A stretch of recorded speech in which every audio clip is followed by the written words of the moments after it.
the position after 1986 Act and put the clock back to section 125 being applicable. The entire judgment is as below. In the Supreme Court of India, Criminal Appellate Jurisdiction, Criminal Appeal number 2842 of 2024, arising out of SLP Criminal number 1614 of 2024. The parties are Muhammad Abdul Samad, appellant, versus the state of Telangana and another respondents. The judgment. Those who have given the judgments are Augustine George Massey, judge. They have given separate judgments. One is Augustine George Massey, judge. Other is B.V. Nagaratna, judge. Now we will read the judgment of Augustine George Massey, judge. Number 1, para 1. Leave granted for SLP. 2. This appeal challenges the order dated 13/12/2023 passed in the criminal petition 12222 of 2023, moved under section 482 of the CRPC 1973, whereby the High Court of Telangana modified the order dated 9/6/2023 passed by the Family Court in MC number 171 of 2019. By virtue of disposing of the said petition, the High Court decreased the quantum of interim maintenance payable by the appellant herein from 20,000 rupees per month to 10,000 rupees per month. As per the appellant, the very facts leading to the instant appeal are that the appellant herein, Mr. Samad, was the husband of the respondent number 02. Both the parties entered into matrimonial consortium on 15/11/2012 on Muslim personal law basis. However, as their relationship deteriorated, respondent number 2 left the matrimonial home on 9/4/2016. Subsequently, respondent number 2 initiated criminal proceedings against the appellant by lodging FIR number 578 of 2017 for offences punishable under sections 498A and 406 of the Indian Penal Code, IPC 1860. In response, the appellant herein pronounced a triple talaq on 25/9/2017 and moved for divorce before the office of the Qazi, Huzat, that is Qazi, seeking a declaration of divorce, which was eventually granted ex parte, and the divorce certificate was issued on 28/9/2017.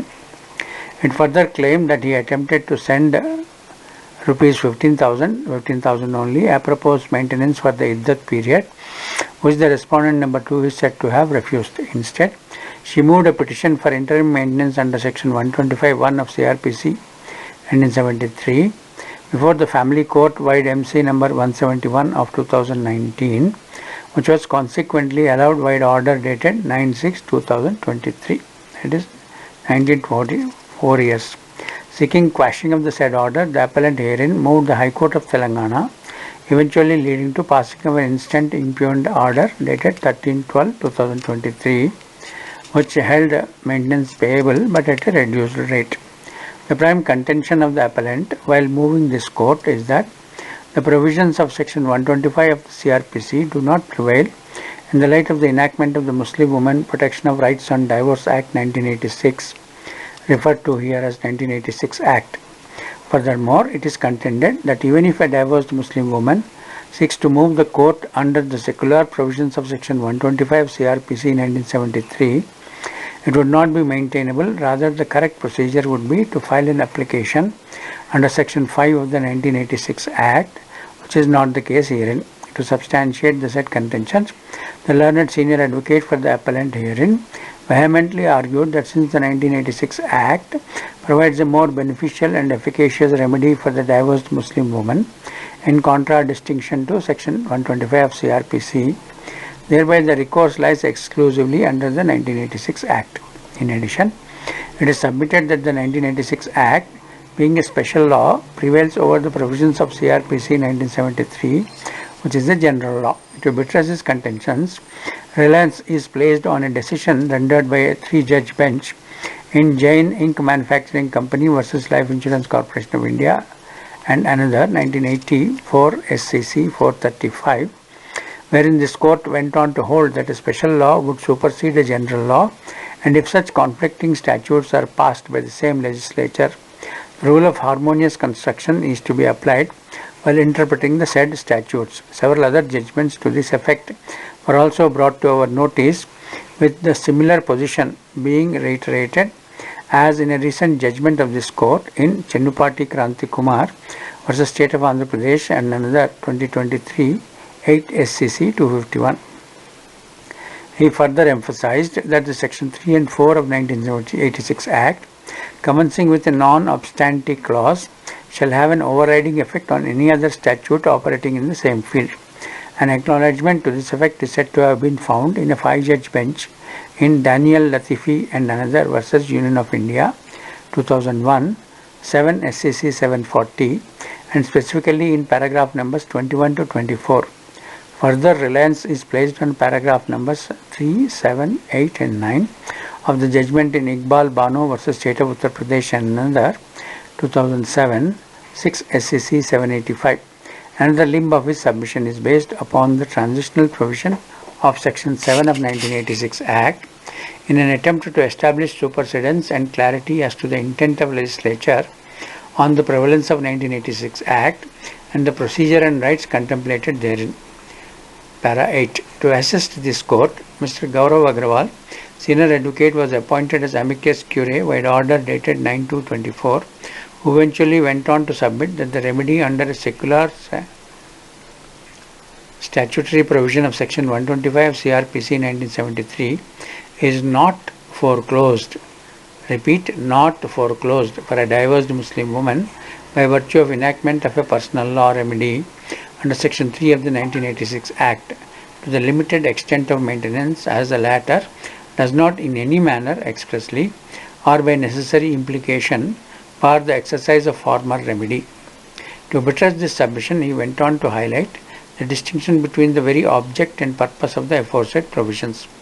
Mr. Agrawal, who also extensively referring to the 5-judge bench decision in Daniel Latifi Supra, goes on to submit that the explicit question as to whether the non-obstante clause in Section 3 of the 1986 Act takes away the rights under Section 125 of CRPC 1973 was not dealt by this court therein. However, it is his contention that the observations in para number 33 of this judgment suggest an interpretation that a divorced woman, Muslim woman, is also entitled to all the rights of maintenance as are available to other equally situated women in the country, and an interpretation otherwise would only infringe upon the fundamental rights conferred through Articles 14, 15 and 21 of Constitution of India 1950, called the Constitution of India. Now, para 9. Mr. Agarwal also brought to our attention numerous oppugnant decisions of the High Courts, thus bringing out the conflict between the provisions while interpreting the provisions of the 1986 Act vis-a-vis CRPC 1973 as aforementioned. A reference to these decisions would be made as part of the analysis hereinafter. Para 10. We have heard the learned senior advocate for the appellant as well as the learned amicus curiae at length, and in light of their submissions, it is requisite to consider the historical perspective, the grey areas leading to a clarified position of law by this court regarding the secular provisions of maintenance under Section 125 of CRPC 1973, as well as the rights guaranteed under the personal law to a divorced Muslim woman through Section 3 of the 1986 Act. Para 11.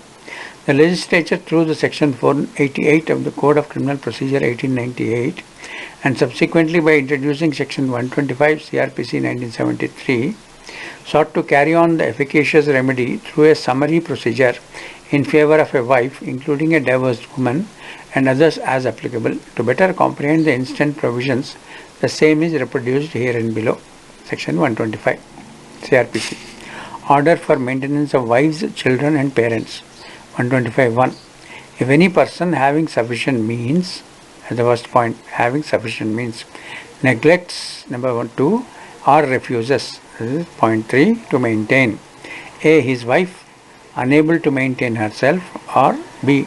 his legitimate or illegitimate minor child, whether married or not, unable to maintain itself, or C. his legitimate or illegitimate child not being a married daughter who has obtained majority, where such child is by reason of any physical or mental abnormality or injury unable to maintain itself, or D. his father or mother unable to maintain himself or herself. Now, a magistrate A. A magistrate of the first class may, upon proof of such neglect or refusal, proof is to be given of neglect and refusal, order such person to make a monthly allowance for the maintenance of his wife or such child, father or mother, at such monthly rate as such magistrate thinks fit, and to pay the same to such person as the magistrate may from time to time direct, provided that the magistrate may order the father of a minor female child referred to in clause B to make such allowance until she attains her majority, if the magistrate is satisfied that the husband of such minor female child, if married, is not possessed of sufficient means. Provided further that the magistrate may, during the pendency of the proceeding regarding monthly allowance for the maintenance under this subsection, order such person to make a monthly allowance for the interim maintenance of his wife or child or father or mother, and the expenses of such proceedings which the magistrate considers reasonable, and to pay the same to such person as the magistrate may from time to time direct, provided also that an application for the monthly allowance for the interim maintenance and expenses of proceeding under the second proviso shall as far as possible be disposed of within 60 days from the date of service of notice of the application to such person. That is the benefit of being under CRPC. Explanation. For the purpose of this chapter, A. Minor means a person who, under the provisions of the Indian Majority Act 1875, is deemed not to have attained his majority, and B. Wife includes a woman who has been divorced by or has obtained a divorce from her husband and has not been remarried. And 2. Any such allowance for the maintenance or interim maintenance and expenses of proceeding shall be payable from the date of the order, or if so ordered, from the date of the application for maintenance or interim maintenance and expenses of proceeding, as the case may be. 3. If any person so ordered fails without sufficient cause to comply with the order, any such magistrate may, for every breach of order, issue a warrant for levying the amount due in a manner provided for levying fines, and may sentence such person for the whole or any part of each month's allowance for the maintenance or his interim maintenance and expenses of proceeding, as the case may be, remaining unpaid for the execution of the warrant, to imprisonment for a term which may extend to 1 month until payment if sooner is made, provided that no warrant shall be issued for recovery of any amount due under this section unless application be made to the court to levy such amount within a period of 1 year from the date on which it becomes due, provided further that if such person offers to maintain his wife on a condition of her living with him and she refuses to live with him, such magistrate may consider any grounds of refusal stated by her and may make an order under this section notwithstanding such offer, if he is satisfied that there is just ground for so doing. Explanation. If a husband has contracted marriage with another woman or keeps a mistress, it shall be considered to be a just ground for his wife's refusal to live with him. 4. No wife shall be entitled to receive an allowance for the maintenance or the interim maintenance and expenses of proceeding, as the case may be, from her husband under this section if she is living in adultery, or if without any sufficient reason she refuses to live with her husband, or if they are living separately by mutual consent. 5. On proof that any wife in whose favor an order has been made under this section is living in adultery, or that without sufficient reason she refuses to live with her husband, or that they are living separately by mutual consent. The proof has to be provided. Now, para number 12 of the judgment. Numerous decisions of this court went on to state that section 125 CRPC is a measure for social justice to protect the weaker sections, irrespective of applicable personal laws of the parties, as contemplated in Article 15, Clause 3 and 38, Article 38 of the Constitution of India.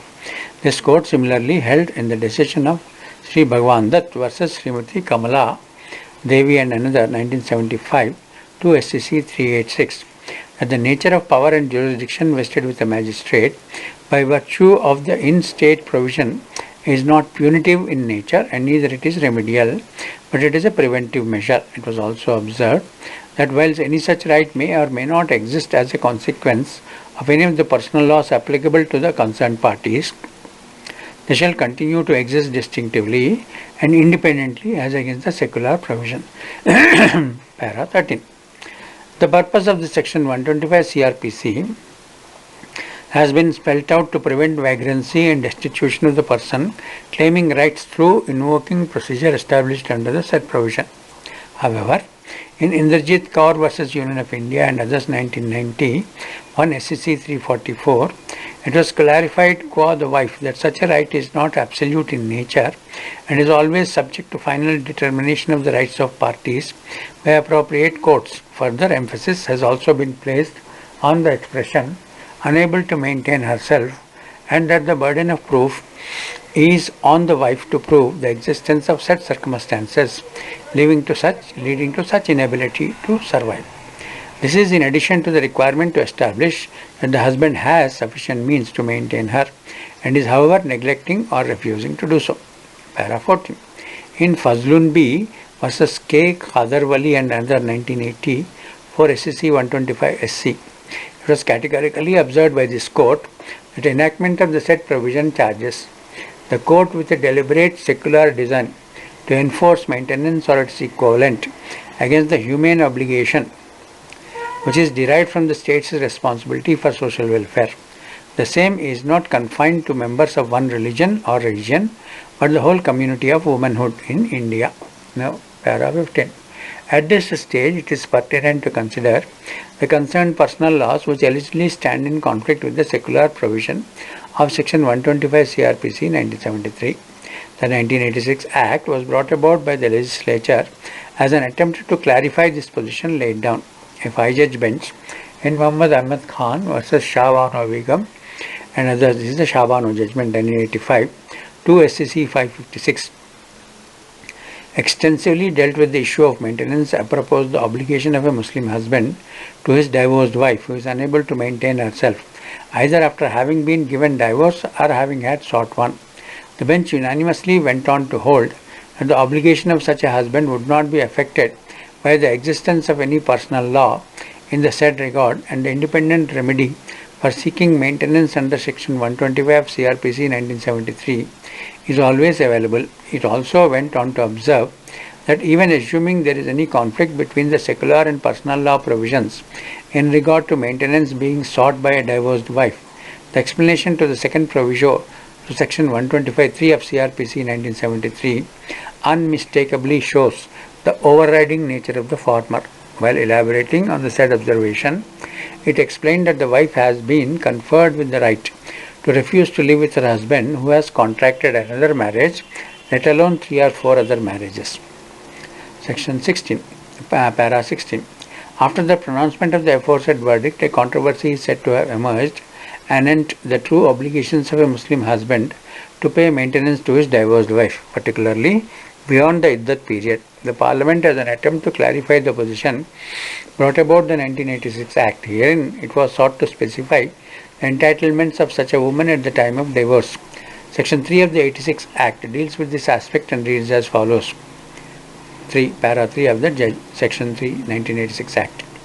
Meher or other properties of Muslim woman to be given to her at the time of divorce. 1. Notwithstanding anything contained in any other law for the time being in force, a divorced woman shall be entitled to a reasonable and fair provision and maintenance to be made and paid to her within the iddat period by her former husband. B. Where she herself maintains the children born to her before or after her divorce, a reasonable and fair provision and maintenance to be made and paid by her former husband for a period of 2 years from the respective dates of birth of such children. C. An amount equal to the sum of meher or dower agreed to be paid to her at the time of her marriage or at any time thereafter according to Muslim law. And D.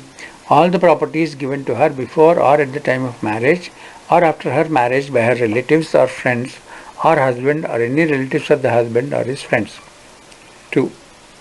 Where a reasonable and fair provision and maintenance or the amount of meher or dower due has not been made or paid, or the properties referred to in clauses D of subsection 1 have not been delivered to a divorced woman on her divorce, she or any or duly authorized by her may, on her behalf, make an application to a magistrate for an order for payment of such provision and maintenance, meher or dower, or the delivery of properties as the case may be.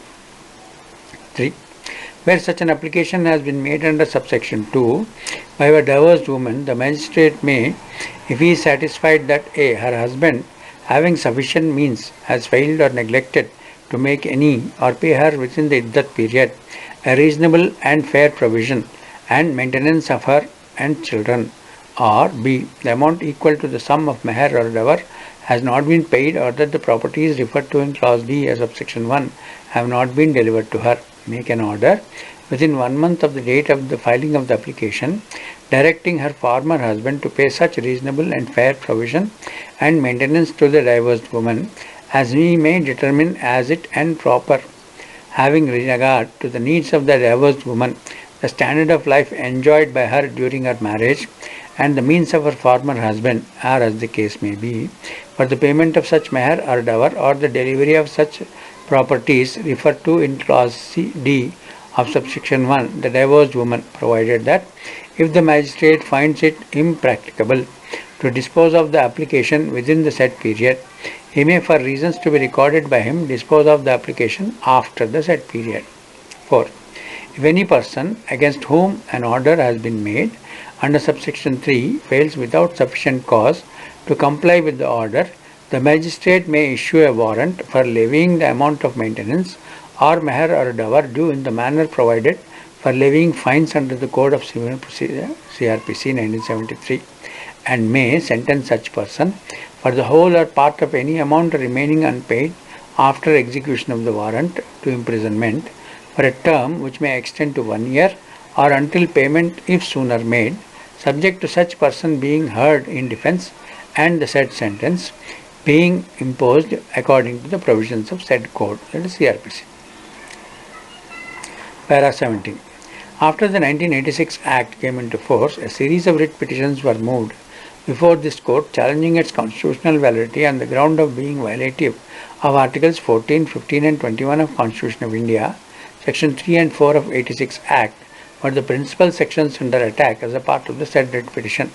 Section 3, which opens up with a non-obstante clause seeking to override the application of all other existing laws, was carefully perused by this court in the common verdict rendered on the constitutional validity and the decision in Daniel Latifi, elaborating on the prevalence of Section 125 of CRPC as a secular protection available to women across communities.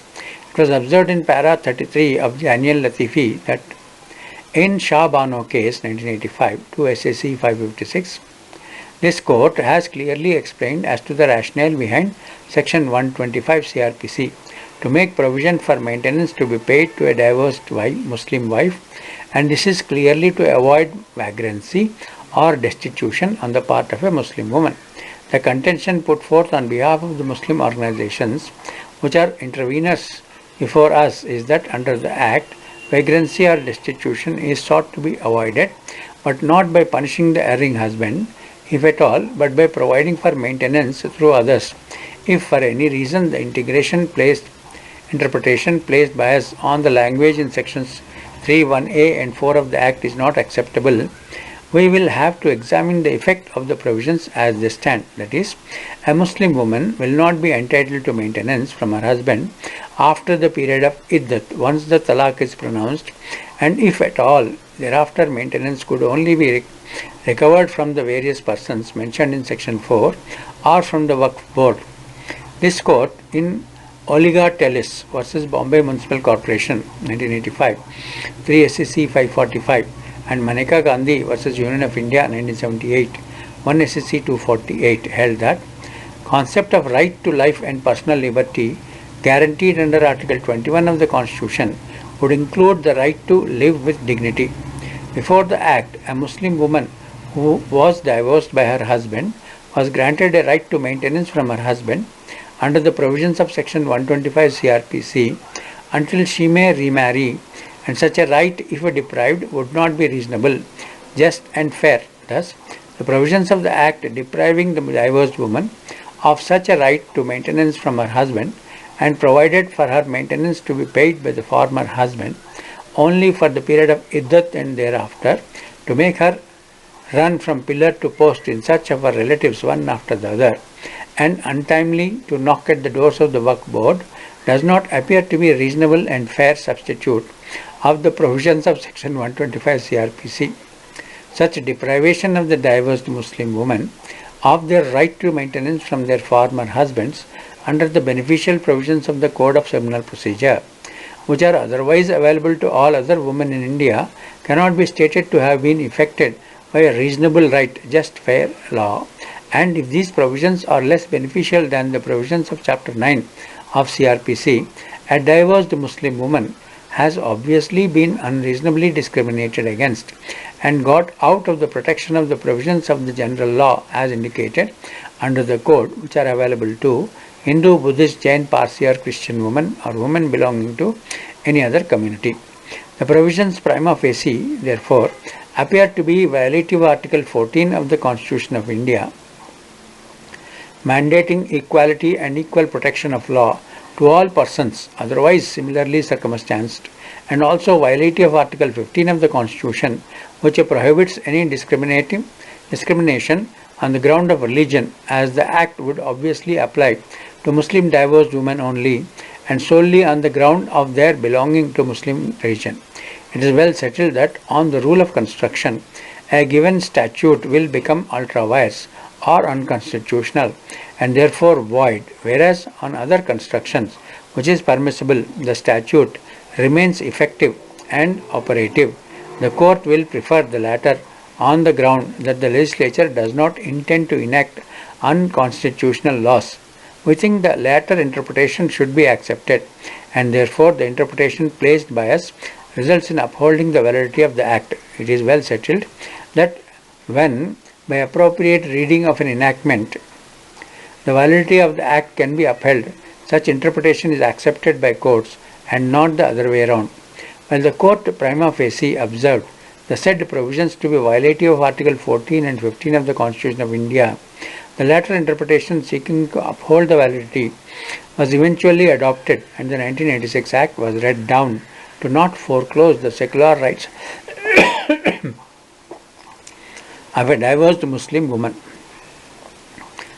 Para 18. The position of the rights under Section 125 of CRPC 1973 would also be accessible to a divorced Muslim woman was substantially reiterated in SHAH BANO versus Imran Khan 2010 1 SEC 666, whereby this court, through a cumulative reading of the decision Daniel Latifi, reached the said conclusion. Para 19. The same question of law again knocked on the doors of this court in Khatun Nisa versus State of UP 2014, that is 12 SEC 646, wherein the 5-judge bench also took the assistance of the observations made in the decision in Daniel Latifi, while acknowledging the similar parameters and considerations for the purpose of adjudicating petitions under both the laws, secular and personal. It held that a divorced Muslim woman is entitled to invoke the jurisdiction under Section 125 CRPC to seek her right of maintenance, even if she does not exercise her choice of election as stipulated under Section 5 of the 1986 Act. Relevant para number 10 is reproduced here and below. Para 10. Subsequent to the enactment of the Muslim Women Protection of Rights and Divorce Act 1986, for short the 1986 Act, as it was considered that the jurisdiction of the magistrate under Section 125 CRPC can be invoked only when the conditions precedent mentioned in Section 5 of the Act are complied with. For the case in hand, the magistrate came to finding that there has been no divorce in the eye of law, and as such the magistrate has the jurisdiction to grant maintenance under Section 125 CRPC. This finding of the magistrate has been upheld by the High Court. The validity of the provisions of the Act was for consideration before the Constitution Bench in the case of Daniel Latifi versus Union of India 2001, that is 7 SCC 740.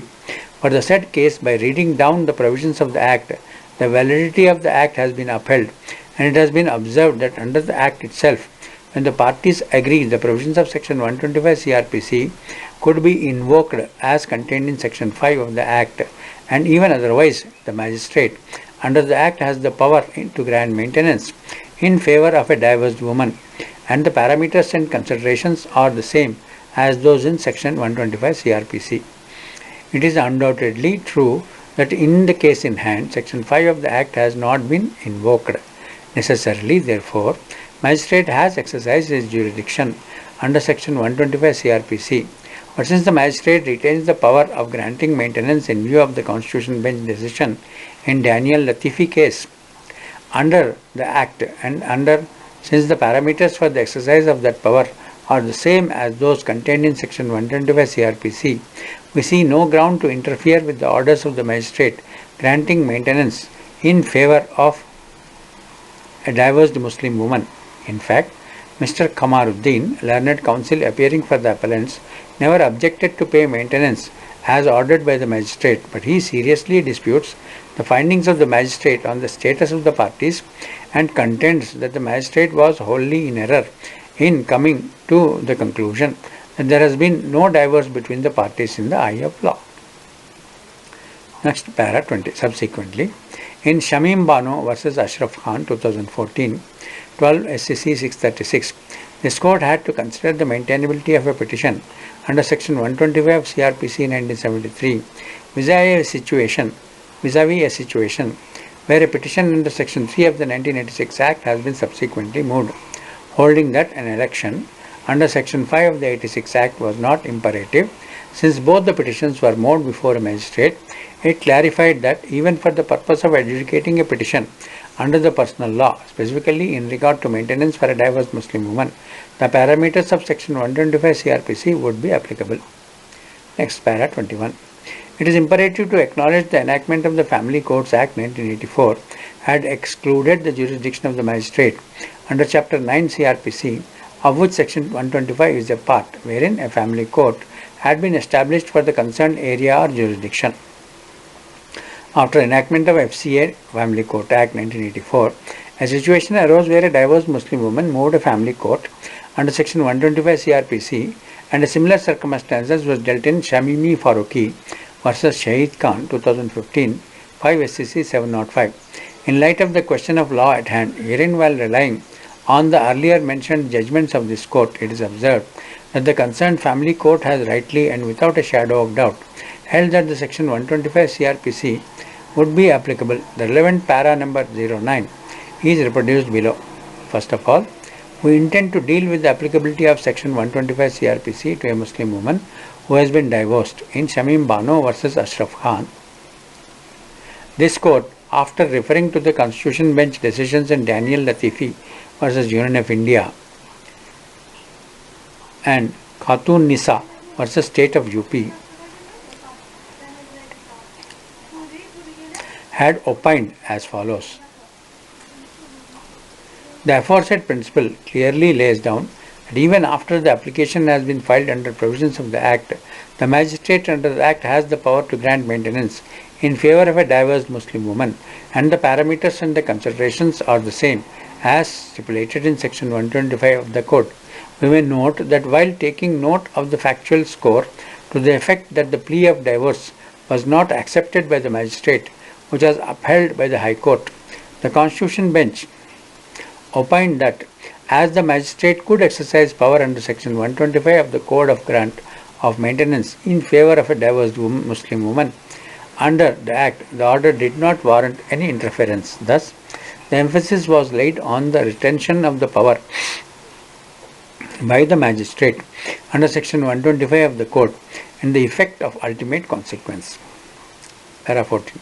Slightly recently, in SHAH BANO versus Imran Khan, a two-judge bench placing reliance on Daniel Latifi has ruled that the appellant's petition under Section 125 CRPC would be maintainable before the family court as long as the appellant does not remarry. The amount of maintenance to be awarded under 125 CRPC cannot be restricted for the iddat period only. Though the aforesaid decision was rendered interpreting Section 7 of the Family Court Act, yet the principle stated therein would be applicable. For the same is in consonance with the principle stated by the Constitution Bench in Khatun Nisa. In view of the aforesaid diction, there can be no shadow of doubt that Section 125 CRPC has been rightly held to be applicable by the learned family judge. Para 22. Before perusing the submissions made by the Council, it is paramount to also consider the bare text of the concerned provisions vis-à-vis their comparative dissection. Under Section 3 of the 86 Act, the entitlements or rights of a divorced Muslim woman, wider than the ambit of maintenance, arise as against the obligations of her former husband emanating from their divorce. Per contra, under Section 125 CRPC, a woman seeking maintenance has to establish that she is unable to maintain herself. The right to seek maintenance under 125 is invocable even during the sustenance of marriage and thereby is not contingent upon a divorce. Para 23. Another distinction vis-à-vis the aforementioned provisions relates to the time period within which proceedings initiated thereunder are to be decided. While a petition moved under Section 3, Clause 2 of 1986 Act is to be decided in regard to a husband's liability under Section 3(1) of the 86 Act within a period of 1 month, there is no such statutory time frame prescribed under Section 125 CRPC. However, there is an obligation to determine the interim maintenance within a period of 60 days while dealing with the petition under 125 CRPC. Moreover, failure to comply with such order passed under Section 3 Clause 2 of 86 Act may lead to issuance of a warrant for levying the amount of maintenance as directed under the said order and may also sentence him to imprisonment till the payment is made or for a term which may extend to 1 year. On the other hand, equivalent non-compliance of an order passed under Section 125 CRPC may result in imprisonment for a term of 1 month or until the payment is made. Para 24. After the advent of the decision in Daniel Latifi, numerous high courts also went on to contemplate and analyze the instant questions of law. A quick examination of the said judgment by various high courts allows us to categorize the decisions rendered therein into two sets of views. The first view, in certain judgments so rendered, held that the remedy is to be exclusively exercised under Section 3 of the 86 Act, impliedly holding that the rights under the secular provisions stood extinguished. Another view, in certain other judgments, allowed a divorced Muslim woman to seek the remedy of maintenance under Section 125 CRPC, while the explicit existence of Section 3 of 86 Act was recognized. Para 25. The set of judgments that went on to hold that the rights of a divorced woman are to be exercised through the provisions of the 86 Act and specifically under Section 3 therein, and not through the secular provisions of Section 120 of CRPC 1973. One decision by a single judge of the High Court of Allahabad in Shahid Jamal Ansari vs. State of UP 2008 SEC Online All 1077 is brought to our attention by the learned amicus curiae, whereby the court opined that a divorced Muslim woman cannot claim maintenance from her former husband by virtue of secular provisions of 125 CRPC, and the 86 Act being a complete code in itself on the subject matter of maintenance prevails. Para 26. Deviating from the aforesaid approach, certain high courts adopted a beneficial interpretation, that is to say, that the non-obstante clause in 86 Act in no manner bars the remedy under 125 CRPC.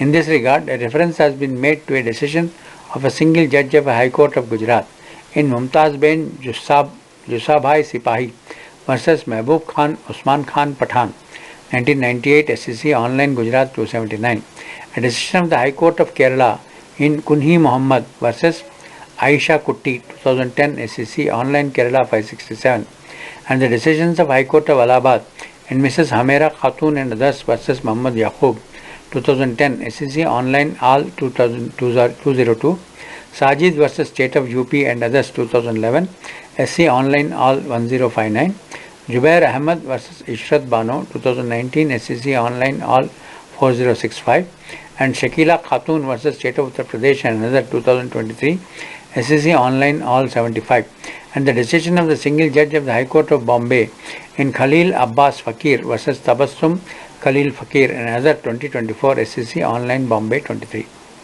Para 27. Among these set of decisions, the one rendered by a division bench of the High Court of Kerala in Kuni Muhammad Supra has significantly occupied the field in regard to the limited question of law before us. A perusal of the instant judgment showcases the same to be in line with the ratio decidendi rendered by this court in the decision Daniel Latifi. By holding that there is no express extinguishment of the rights under section 125 CRPC, neither the same was intended nor conceived by the legislature while enacting the 86 Act. It was observed that the domains occupied by the two provisions are entirely different, as the secular provision stipulates an inability to maintain oneself for invoking the said rights, while section 3 of 86 Act stands independent of one's ability or inability to maintain herself, thereby adopting a harmonious and purposive approach amidst the two allegedly conflicting legislative protections. Section 28, para 28. In consideration of the aforesaid well-established positions of law, as well as the submissions of the learned senior advocate and the learned amicus curiae, it is apposite to accordingly decide the fate of the instant petition moved before us. To begin with the contention in regard to existence of a non-obstante clause in section 3 and 4 of 86 Act, it is undoubtedly clarified by the constitution benches of the court. The same cannot promptly be deemed to override any other rights as provided by the enactments of the legislature. We are accordingly also bound by the doctrine of stare decisis contemplated to Article 141 of the Constitution of India to accept the said observations. Furthermore, a bare perusal of section 7 of the 86 Act reflects the same to be transitory in nature, and that interpretation in respect of section 5 of the 86 Act as highlighted above through numerous decisions reflect our inability to accept the passionate contentions of the learned senior advocate on behalf of the appellant. 29 para. Thus, High Court of Telangana, while modifying the orders of the Family Court, was correct in upholding the maintainability of the petition filed under 125 CRPC by respondent number 2 herein. Therefore, there is no infirmity in its impugned order dated 13/12/2023. Para 30. In addition, Mr. Agrawal proceeded to put forth a question before us that whether fulfillment of a divorced Muslim woman's rights, particularly maintenance under section 3 of the 86 Act, accepted by her without demur, would bar her to file an application under 125 CRPC. In light of the statutory protection ameliorating the issue of double payment by a husband under secular and personal laws as provided under section 127(3)(b) of CRPC. Para 31. Before proceeding with this additional question of law, it is apposite to refer the bare provisions of section 127(3)(b) CRPC. The same is accordingly reproduced here and below. 127. Alteration and allowance. 3. Where any order has been made under 125 CRPC in favor of a woman who has been divorced by or has obtained a divorce from her husband, the magistrate shall, if he is satisfied that, para B, the sub-para B, the woman has been divorced by her husband and that she has received, whether before or after the date of the said order, the whole of the sum which under any customary or personal law applicable to such parties was payable on such divorce, cancel such order. In case where such sum was paid before such order from the date on which such order was made, or in any other case from the date of expiry of the period, if any, for which maintenance has been actually paid by the husband to the woman. Then para 32. Unequivocally, the most appropriate construction of these secular provisions of CRPC 73 in regard to the right of maintenance is that the legislature would never intend that an undue benefit is derived after the end of the marital relationship between the parties concerned. Hence, the provisions of the section 127(3)(b) of CRPC would act in the nature of a proviso to the right provided under section 125 only in such a circumstance where sufficient means of livelihood after the divorce and provisions contemplating the future needs of the divorced Muslim woman stands provided to the satisfaction of the court concerned. To affirm, reliance is placed on the para numbers 28, 29 of the decision in Daniel Latifi, which are reproduced below. Para 28. A careful reading of the provisions of the Act would indicate that a divorced woman is entitled to a reasonable and fair provision for maintenance. It was stated that Parliament seems to intend that the divorced woman gets a sufficient means of livelihood after the divorce, and therefore the word provision indicates that the something is provided in advance for meeting some needs. In other words, at the time of divorce, the Muslim husband is required to contemplate the future needs and make preparatory arrangements in advance for meeting those needs. Reasonable and fair provision may include provision for her residence, her food, her clothes and other articles. The expression within should be read as during and for, and this cannot be done because the words cannot be construed contrary to the meaning of the word within, would mean on or before and not beyond, and therefore it was held that the act would mean that on or before the expiration of the iddat period, the husband is bound to make and pay maintenance to the wife, and if he fails to do so, then the wife is entitled to recover it by filing an application before magistrate as provided in section 3 clause 3, but nowhere has Parliament provided that a reasonable and fair provision and maintenance is limited only for the iddat period and not beyond it. It would extend to the whole life of the divorced wife unless she gets remarried for a second time. Now, para 29. The important section in the Act is in section 3, which provides that a divorced woman is entitled to obtain from her former husband maintenance, provision and meher, and to recover from his possession her wedding presents and dowry, and authorizes the magistrate to order payment or restoration of these sums or properties. The crux of the matter is that the divorced woman shall be entitled to a reasonable and fair provision and maintenance to be made and paid to her within the iddat period by her former husband. The wordings of section 3 of the Act appear to indicate that the husband has two separate and distinct obligations. 1. To make a reasonable and fair provision for his divorced wife, and 2. To provide maintenance for her. The emphasis of this section is not on the nature and duration of any such provision or maintenance, but on the time by which an arrangement for the payment of provision and maintenance should be concluded, namely within the iddat period. If the provisions are so read, the Act would exclude from liability for the post-iddat period maintenance to a man who has already discharged his obligations of both reasonable and fair provision and maintenance by paying these amounts in a lump sum to his wife, in addition to having paid his wife a meher and restored her dowry as per section 3(1)(c) and 3(1)(d) of the Act precisely. The point that arose for consideration in SHAH BANO case was that the husband had not made a reasonable and fair provision for his divorced wife, even if he had paid the amount agreed as meher half a century earlier and provided iddat maintenance, and he was therefore ordered to pay a specified sum monthly to her under section 125 CRPC.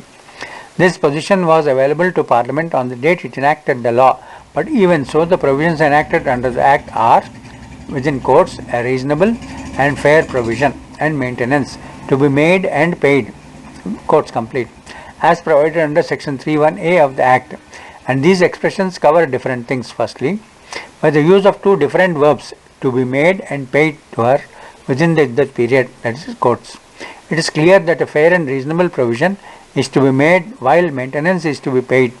Secondly, section 4 of the Act, which empowers the magistrate to issue an order for payment of maintenance to the divorced woman against various of her relatives, contains no reference to provision.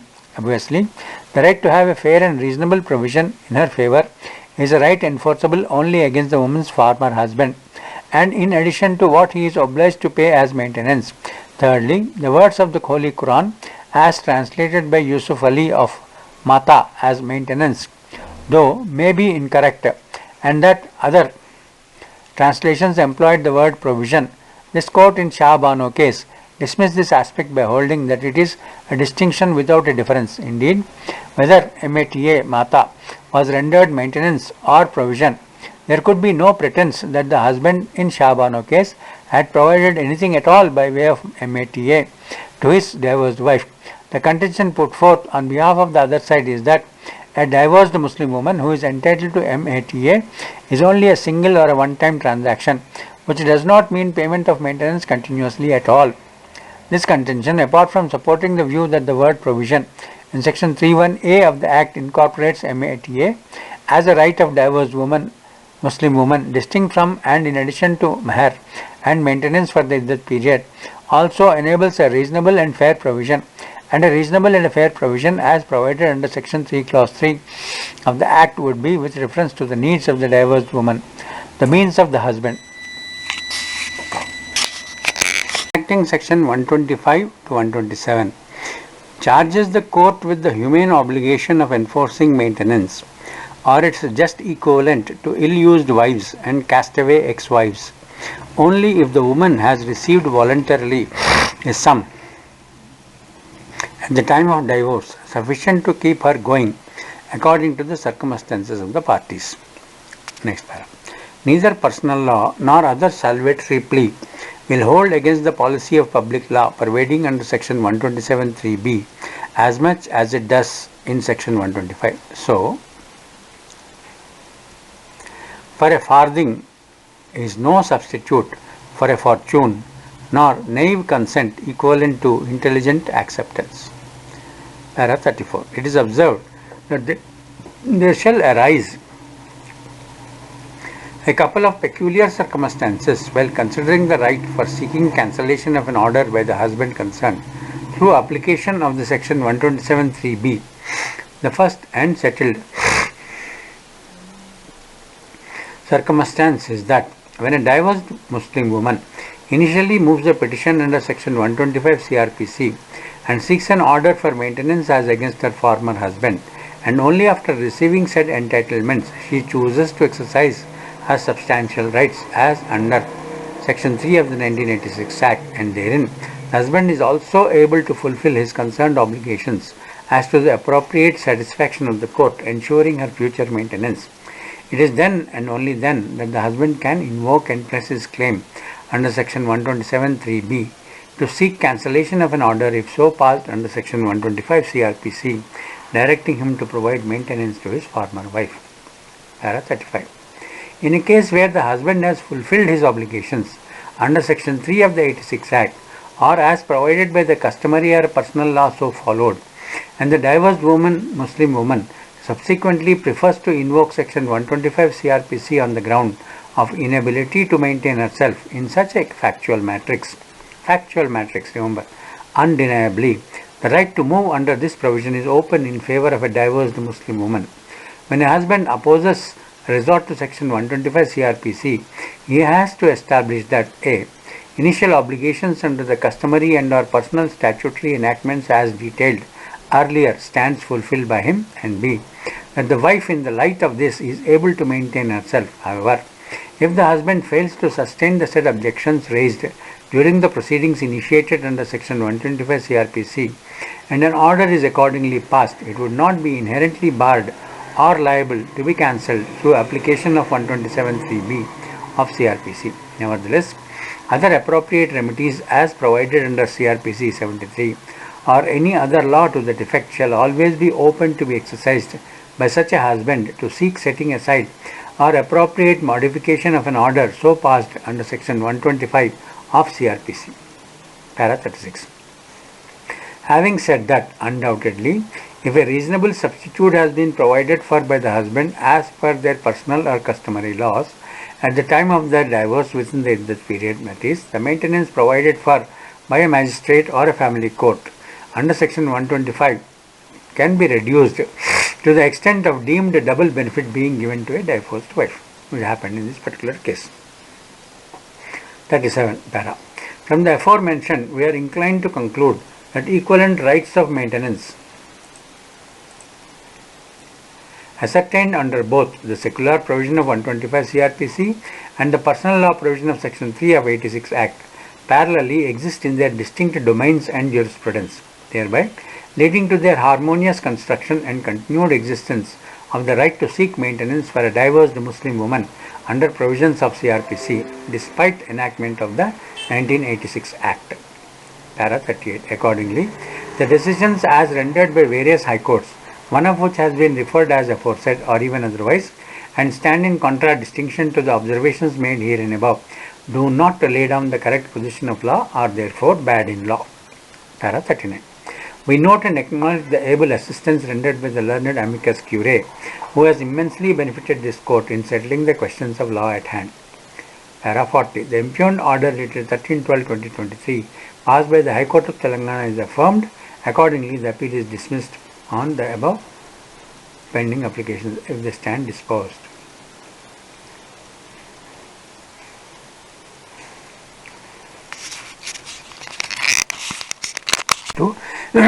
Of 2024, arising out of special leave petition criminal 1614 of 2024, Muhammad Abdul Samad appellant versus State of Telangana and other respondents. Judgment. Nagaratna J. I have perused the judgment proposed by my learned brother Augustine George Massey. and I agree with the same. Having concurred with his opinion, I would like to record additional reasons regarding the interpretation of Section 125 of CRPC and Section 3 of the Muslim Women Protection of Rights and Divorce Act 1986 Act. Section 125 CRPC reads as under 125. Order for maintenance of wives, children and parents. 1. If any person having sufficient means neglects or refuses to maintain his wife, unable to maintain herself, or his legitimate or illegitimate minor child, whether married or not, unable to maintain itself, or his legitimate or illegitimate child, not being married daughter, who has attained majority, where such child is, by reason of any physical or mental abnormality or injury, unable to maintain itself, or his father or mother, unable to maintain himself or herself. A magistrate of the first class may, upon proof of such neglect or refusal, order such person to make a monthly allowance for the maintenance of his wife or child, father or mother, and at such monthly rate as such magistrate thinks fit, and to pay the same to such person as the magistrate may from time to time direct, provided that the magistrate may order the father of a minor female child referred to in clause B to make such allowance until she attains her majority. If the magistrate is satisfied that her husband of such minor female child, if married, is not possessed of sufficient means, provided further that the magistrate may, during the pendency of the proceeding regarding monthly allowance for the maintenance under this subsection, order such person to make a monthly allowance for the interim maintenance of his wife or such child, father, mother, and the expenses of such proceedings which the magistrate considers reasonable, and to pay the same to such person as the magistrate may from time to time direct, provided also that an application for the monthly allowance for the interim maintenance and expenses of proceeding under the second proviso shall as far as possible be disposed of within 60 days from the date of the service of notice of the application to such person. Explanation. For the purpose of this chapter, a minor means a person who, under the provisions of the Indian Majority Act 1875, is deemed not to have attained his majority, and wife includes a woman who has been divorced by or has obtained a divorce from her husband and has not remarried. 2. Any such allowance for the maintenance or interim maintenance and expenses for proceeding shall be payable from the date of the order, and if so ordered, from the date of the application for maintenance or interim maintenance and expenses of proceeding as the case may be. Para 3.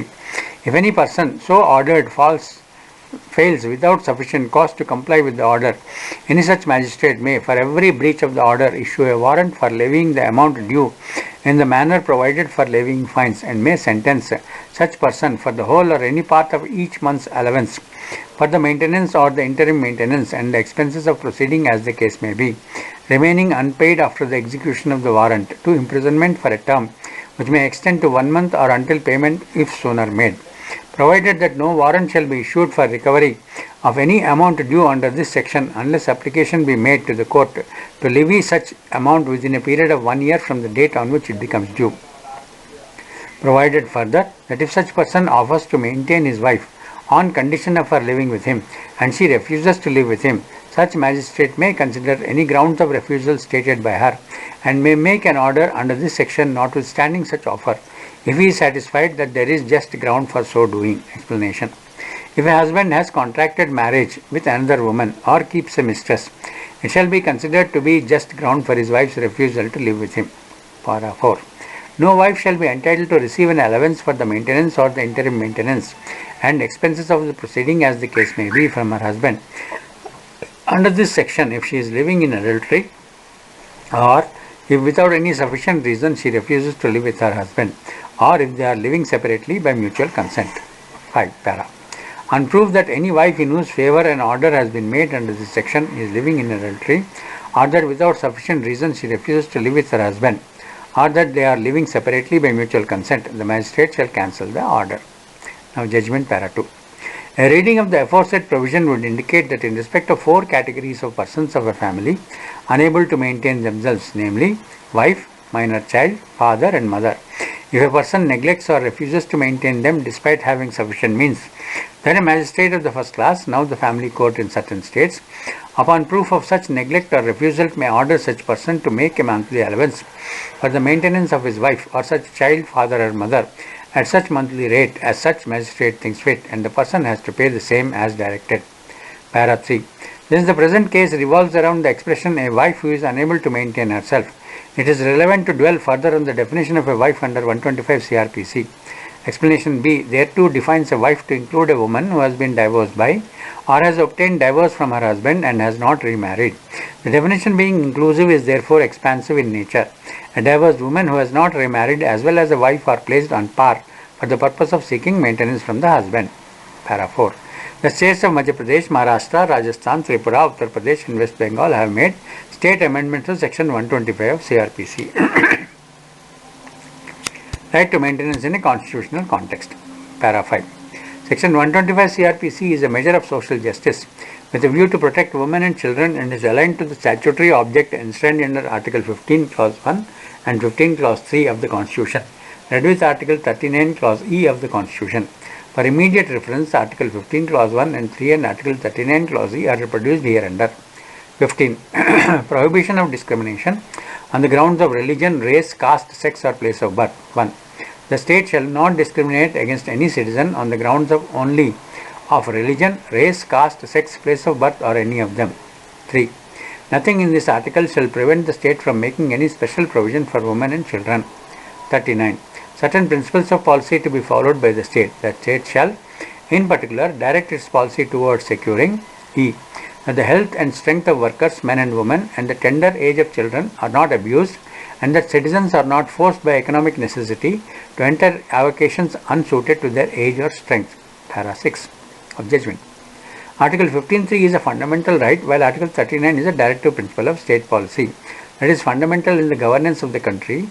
It is the duty of the state to apply these principles while making the law. Thus, the statutory right to seek maintenance under Section 125 of the CRPC is also embedded in the text, structure and philosophy of the Constitution. Article 15 Clause 3, read with Article 39E, manifests a constitutional commitment towards special measures to ensure a life of dignity for women at all stages of their lives. This ought to be irrespective of the faith a woman belongs to. The remedy of a maintenance is a critical source of succor for the destitute, the deserted and deprived sections of women. There can be no manner of doubt that it is an instantiation of the constitutional philosophy of social justice that seeks to liberate the Indian wife, including a divorced woman, from the shackles of a gender-based discrimination, disadvantages and deprivation. Para 7. Further, Section 125 CRPC is independent of and in addition to the maintenance that could be awarded under the Protection of Women for Domestic Violence Act 2005, which is applicable to an aggrieved woman in a shared household as defined under provisions of the aforesaid Act, Domestic Violence Act. Para 8.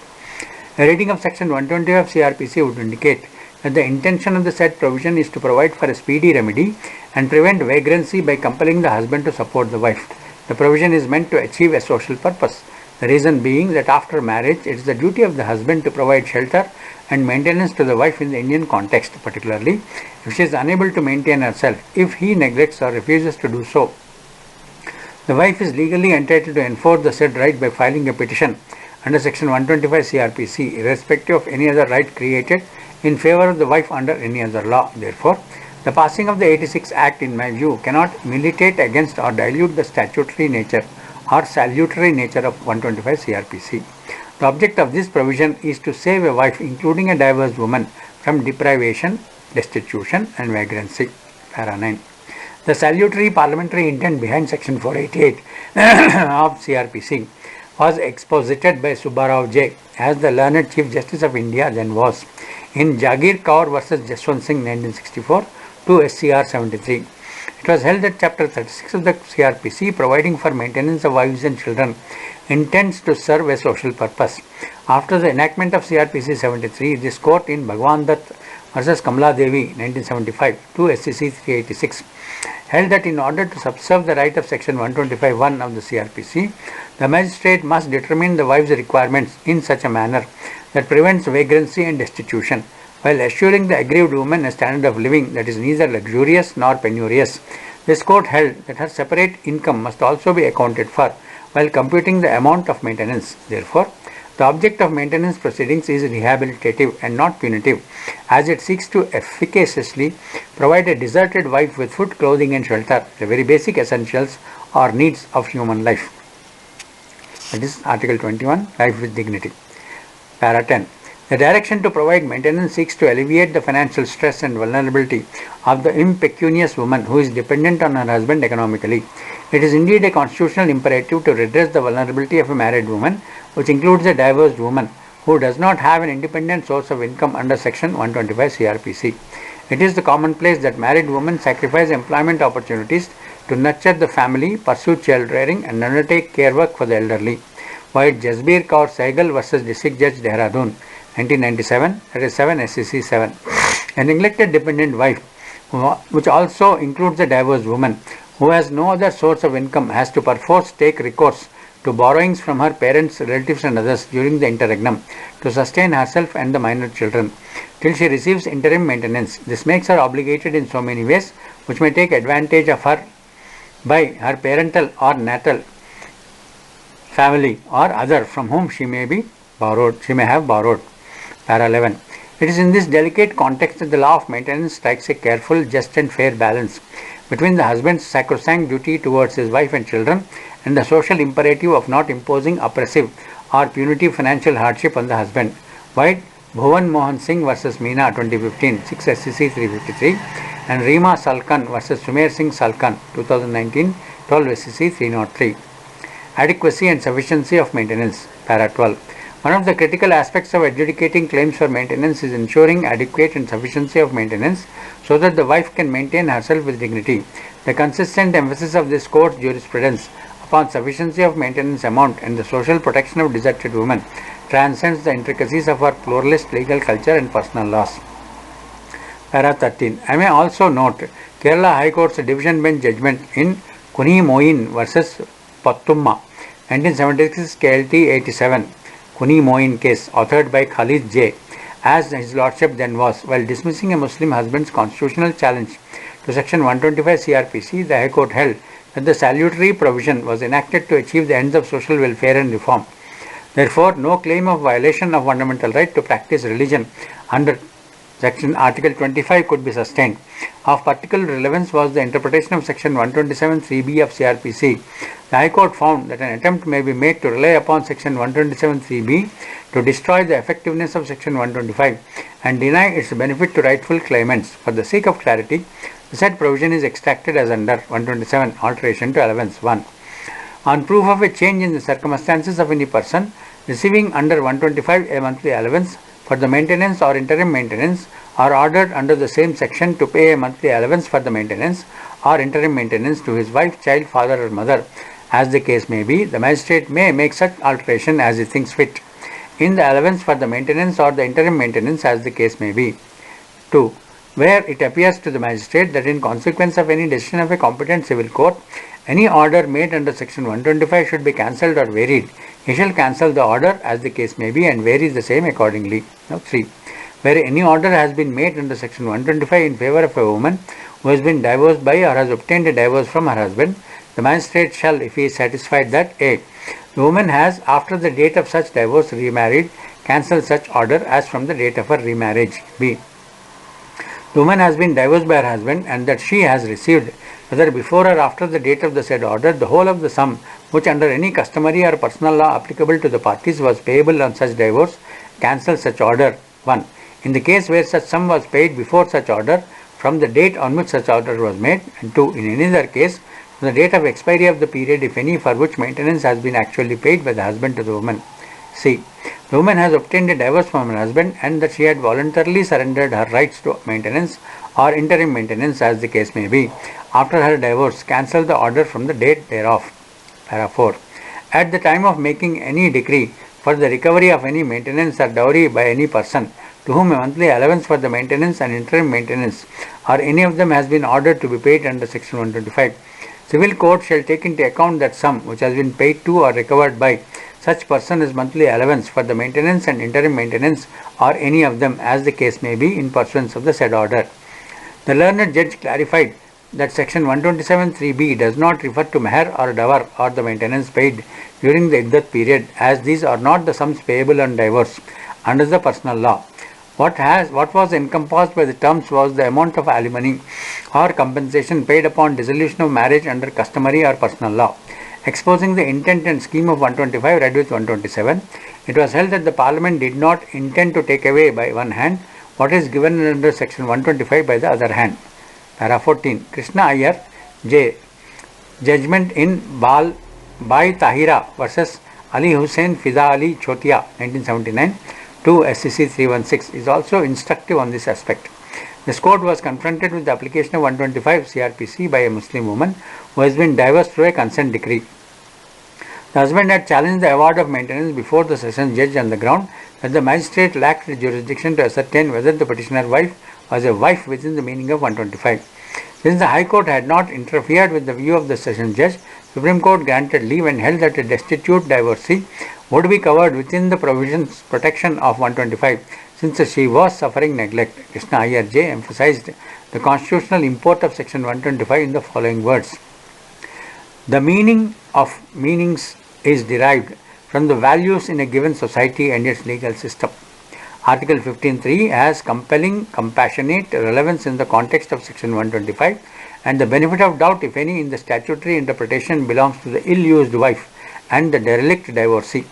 This social perspective granted, the resolution of all the disputes projected is easy. Surely, Parliament, in keeping with Article 15.3 and deliberate by design, made a special provision to help women in distress cast away by divorce. Protection against moral and material abandonment manifest in Article 39 is part of social and economic justice specified in Article 38, fulfillment of which is fundamental to the governance of the country. Article 37. From this coign of vantage, we must view the printed text of the particular code. Para 15. The critical facet of the case was its interpretation of section 127 CRPC.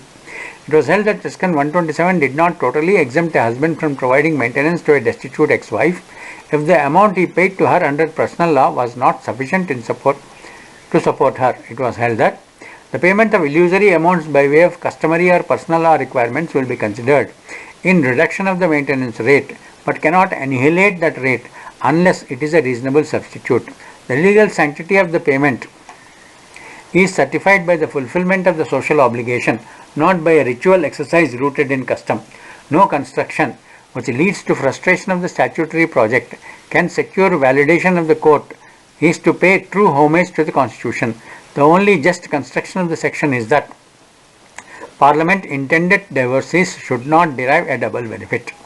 If the first payment by way of meher or ordained by custom has a reasonable relation to the object and is capitalized substitute for the order under section 125, not mathematically but fairly, then section 127(3)(b) subserves the goal and relieves the obliger, not pro tanto but wholly. The purpose of a payment under any customary or personal law must be to obviate the destitution of the divorcee and to provide her with wherewithal to maintain herself.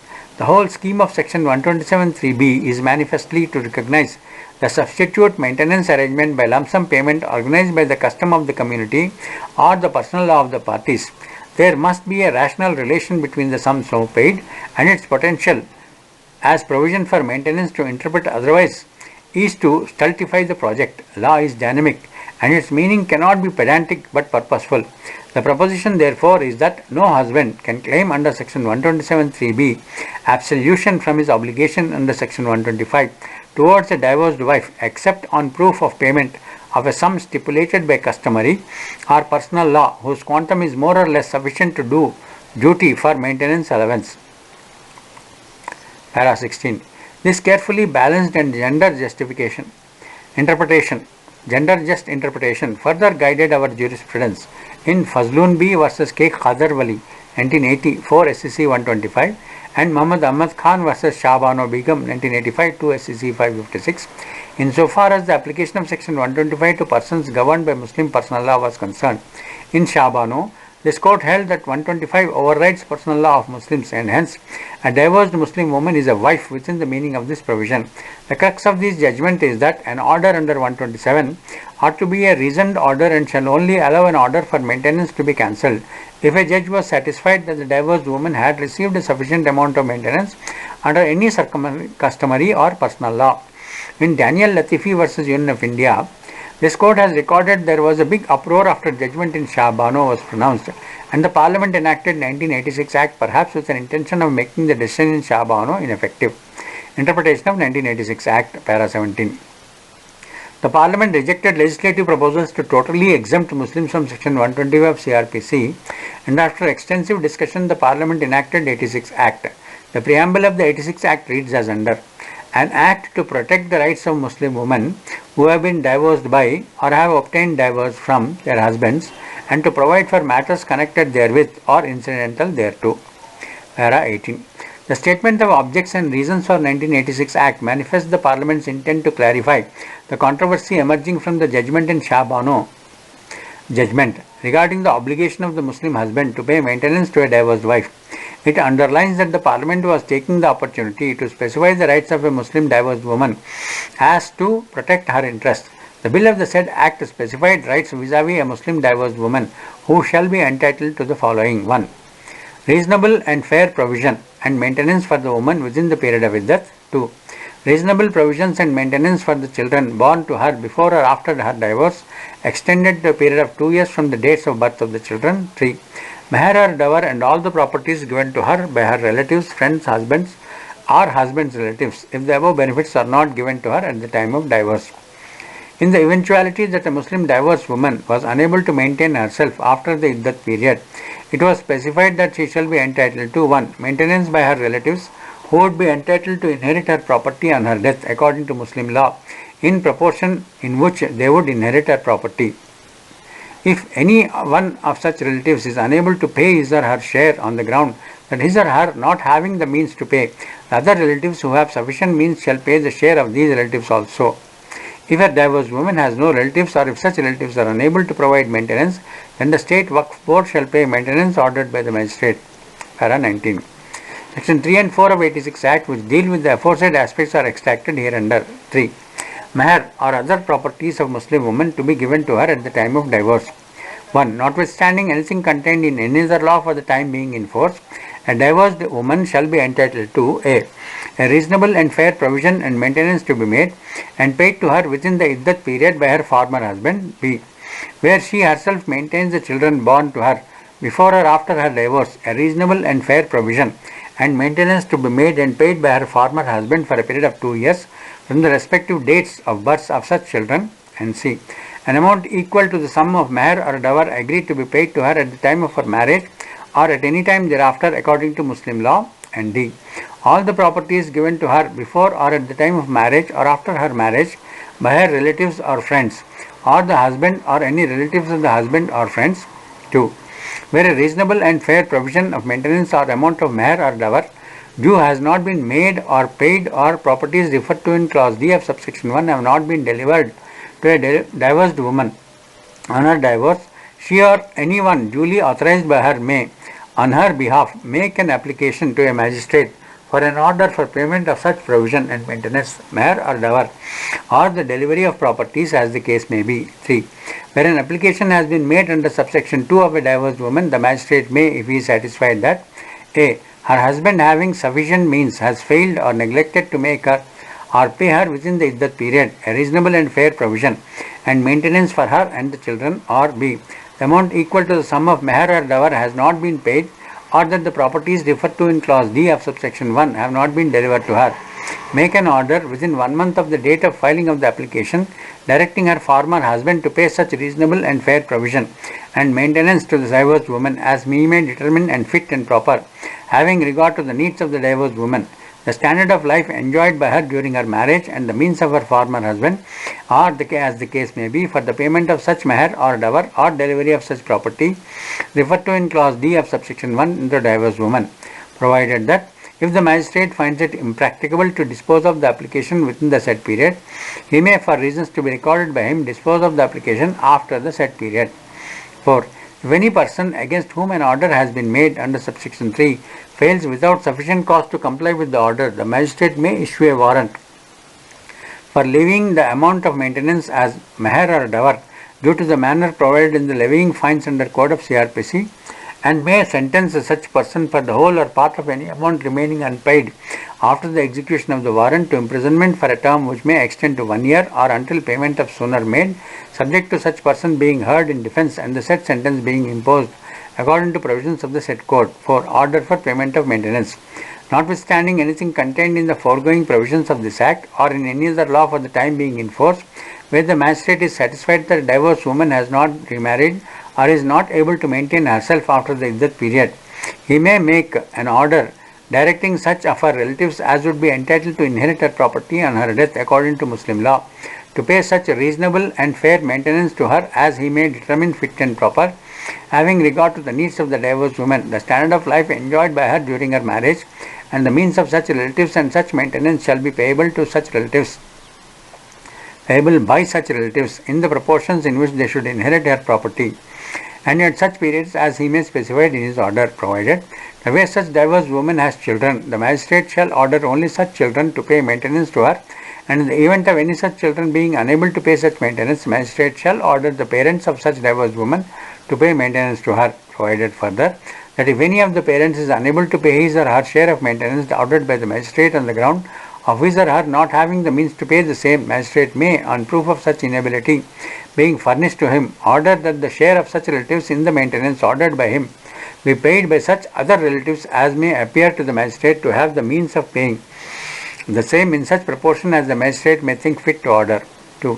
Where a divorced woman is unable to maintain herself and she has no relatives as mentioned in subsection 1, or such relatives or any of them have not enough means to pay the maintenance ordered by the magistrate, or other relatives have not the means to pay the shares of those relatives whose shares have been ordered by the magistrate to be paid by such other relatives under second provision of subsection 1, the magistrate may by order direct the state Waqf board established under section 9 of the Waqf Act or under any other law for the time being in force in a state functioning in the area in which the woman resides to pay such maintenance as determined by him under subsection 1, or as the case may be, to pay the shares of such relatives who are unable to pay at such period as he may specify in his order.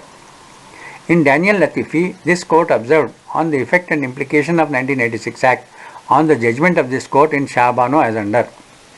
As held in SHAH BANO case 1985, the true position is that if the divorced woman is unable to maintain herself, the husband's liability to provide maintenance for her ceases with the expiration of the period of iddat. But if she is unable to maintain herself after the period of iddat, she is entitled to have recourse to section 125 CRPC.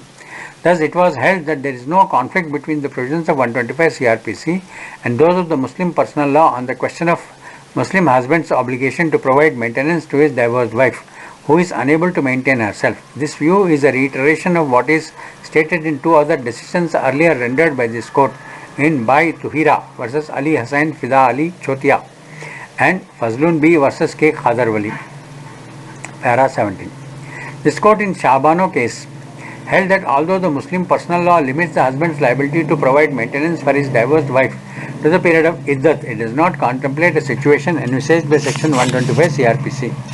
The court held that it would not be incorrect or unjustified to extend the above principle of Muslim law to cases in which a divorced wife is unable to maintain herself, and therefore the court came to the conclusion that if the divorced wife is able to maintain herself, the husband's liability ceases with the expiration of the period of iddat.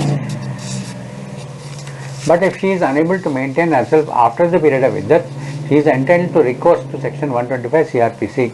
This decision having imposed obligations as to liability of the Muslim husband to pay maintenance to his divorced wife, Parliament endorsed by the Act the rights of a Muslim woman to be paid maintenance at the time of divorce and to protect her rights. Para 20.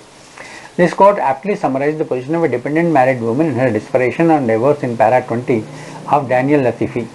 In interpreting the provisions where matrimonial relationship is involved, we have to consider the social conditions prevalent in our society. In our society, whether they belong to the majority or a minority group, what is apparent is that there exists a great disparity in the matter of economic resourcefulness between a man and a woman. Our society is male dominated, both economically and socially, and women are assigned invariably a dependent role, irrespective of the class of society to which she belongs. A woman on her marriage very often, though highly educated, gives up her all other avocations and entirely devotes herself to the welfare of the family. In particular, she shares with her husband her emotions, sentiments, mind and body, and her investment in the marriage is her entire life, a sacramental sacrifice of her individual self, and is far too enormous to be measured in terms of money. When a relationship of this nature breaks up, in what manner we could compensate her so far as the emotional fracture or a loss of investment is concerned, there can be no answer. It is a small solace to say that such a woman should be compensated in terms of money towards her livelihood, and such a relief would partake basic human rights to secure gender and social justice. It is universally recognized by persons belonging to all religions, and it is difficult to perceive that a Muslim law intends to provide a different kind of responsibility by passing on the same to those unconnected with the matrimonial life, such as the heirs who are likely to inherit the property from her, or the Waqf boards. Such an approach appears to us to be a kind of distortion of the social facts. Solutions to such societal problems of universal magnitude, pertaining to horizons of basic human rights, culture, dignity and decency of life, and dictates of necessity in the pursuit of social justice, should be invariably left to be decided on considerations other than religion or religious faith or beliefs or national, sectarian, racial or communal constraints. Bearing this aspect in mind, we have to interpret the provisions of the Act in question. 21. The provisions of 86 Act came to be upheld by the Constitution Bench of this Court. In Daniel Latifi, I may notice a clear conclusion that the Constitution Bench arrived at as under. While upholding the validity of the Act, we may sum up our conclusions. A Muslim husband is liable to make reasonable and fair provision for the future of the divorced wife, which obviously includes her maintenance as well. Such a reasonable and fair provision extending beyond the iddat period must be made by the husband within the iddat period in terms of section 31A of the Act. Liability of a Muslim husband to his divorced wife arising under section 31A of the Act to pay maintenance is not confined to the iddat period. A divorced Muslim woman who has not remarried and who is not able to maintain herself after the iddat period can proceed as provided under section 4 of the Act against her relatives who are liable to maintain her in proportion to the properties which they inherit on her death according to Muslim law from such divorced women, including her children and parents. If any of the relatives being unable to pay maintenance, the magistrate may direct the State Waqf Board established under the Act to pay such maintenance. The provisions of the Act do not offend Article 14, 15 and 21 of the Constitution of India. Para 22. This Court, while interpreting the 86 Act, specifically repelled the contention that the 1986 Act was enacted to undo the effect of SHAH BANO in the following words. A reading of the Act will indicate that it codifies and regulates the obligations due to a Muslim woman divorcee by putting them outside the scope of 125 CRPC, as the divorced woman has been defined as a Muslim woman who was married according to Muslim law and has been divorced by her or has obtained divorce from her husband in accordance with the Muslim law. But the Act does not apply to a Muslim woman whose marriage is solemnized either under Indian Special Marriage Act or a Muslim woman whose marriage was dissolved either under Indian Divorce Act or Indian Special Marriage Act. The Act does not apply to the deserted and separated Muslim wives.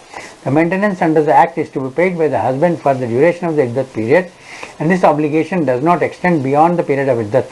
Once the relationship with the husband comes to an end with the expiry of the iddat period, the responsibility devolves upon the relatives of the divorcee.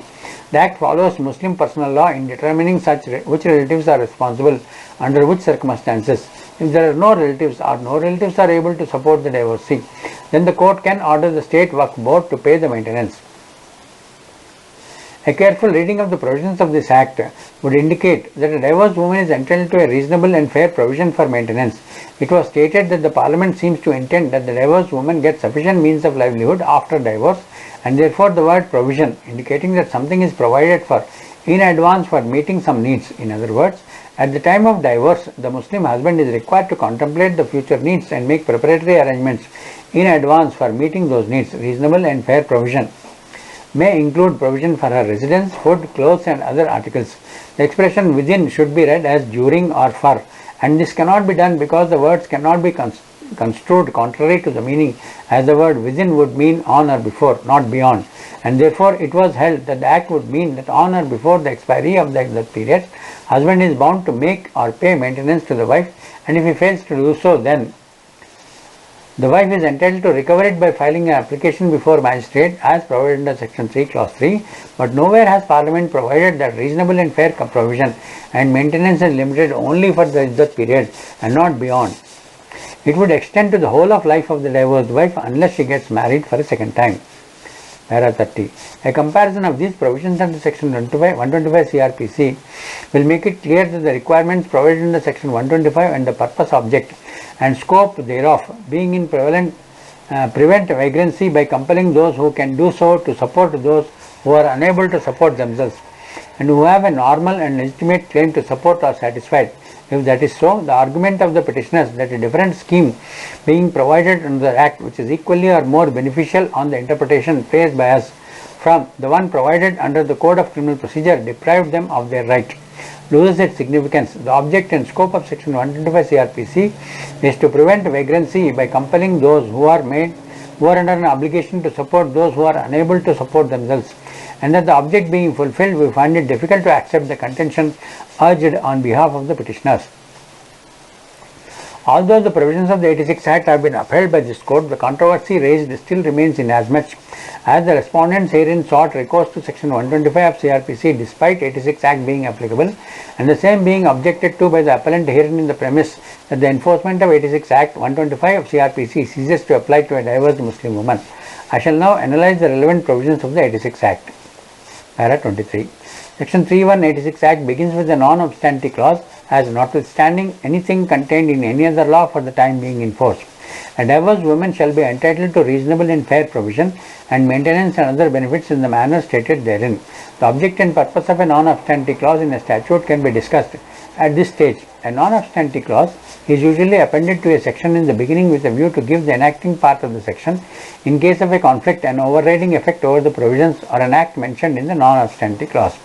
In other words, in spite of the provisions of the Act mentioned in the non-obstante clause, the enactment following it will have its full operation, or that the provisions embraced in the non-obstante clause will not be an impediment for operation of the enactment. Thus, a non-obstante clause is a legislative device used by a parliament or legislature, sometimes to give an overriding effect to what has been specified in the enacting part of a section, in case of a conflict with what is contained in the non-obstante clause as stated above. Further, a non-obstante clause has to be distinguished from the expression subject to, where the latter would convey the idea of a provision yielding place to another provision or other provisions to which it is made subject to. Also, the expression notwithstanding anything in any other law in a section of an act has to be contrasted with the use of the expression notwithstanding anything contained in this act, which has to be construed to take away the effect of any provision of that particular act in which the section occurs, but it cannot take away the effect of any other law. Source: The Principles of Statutory Interpretation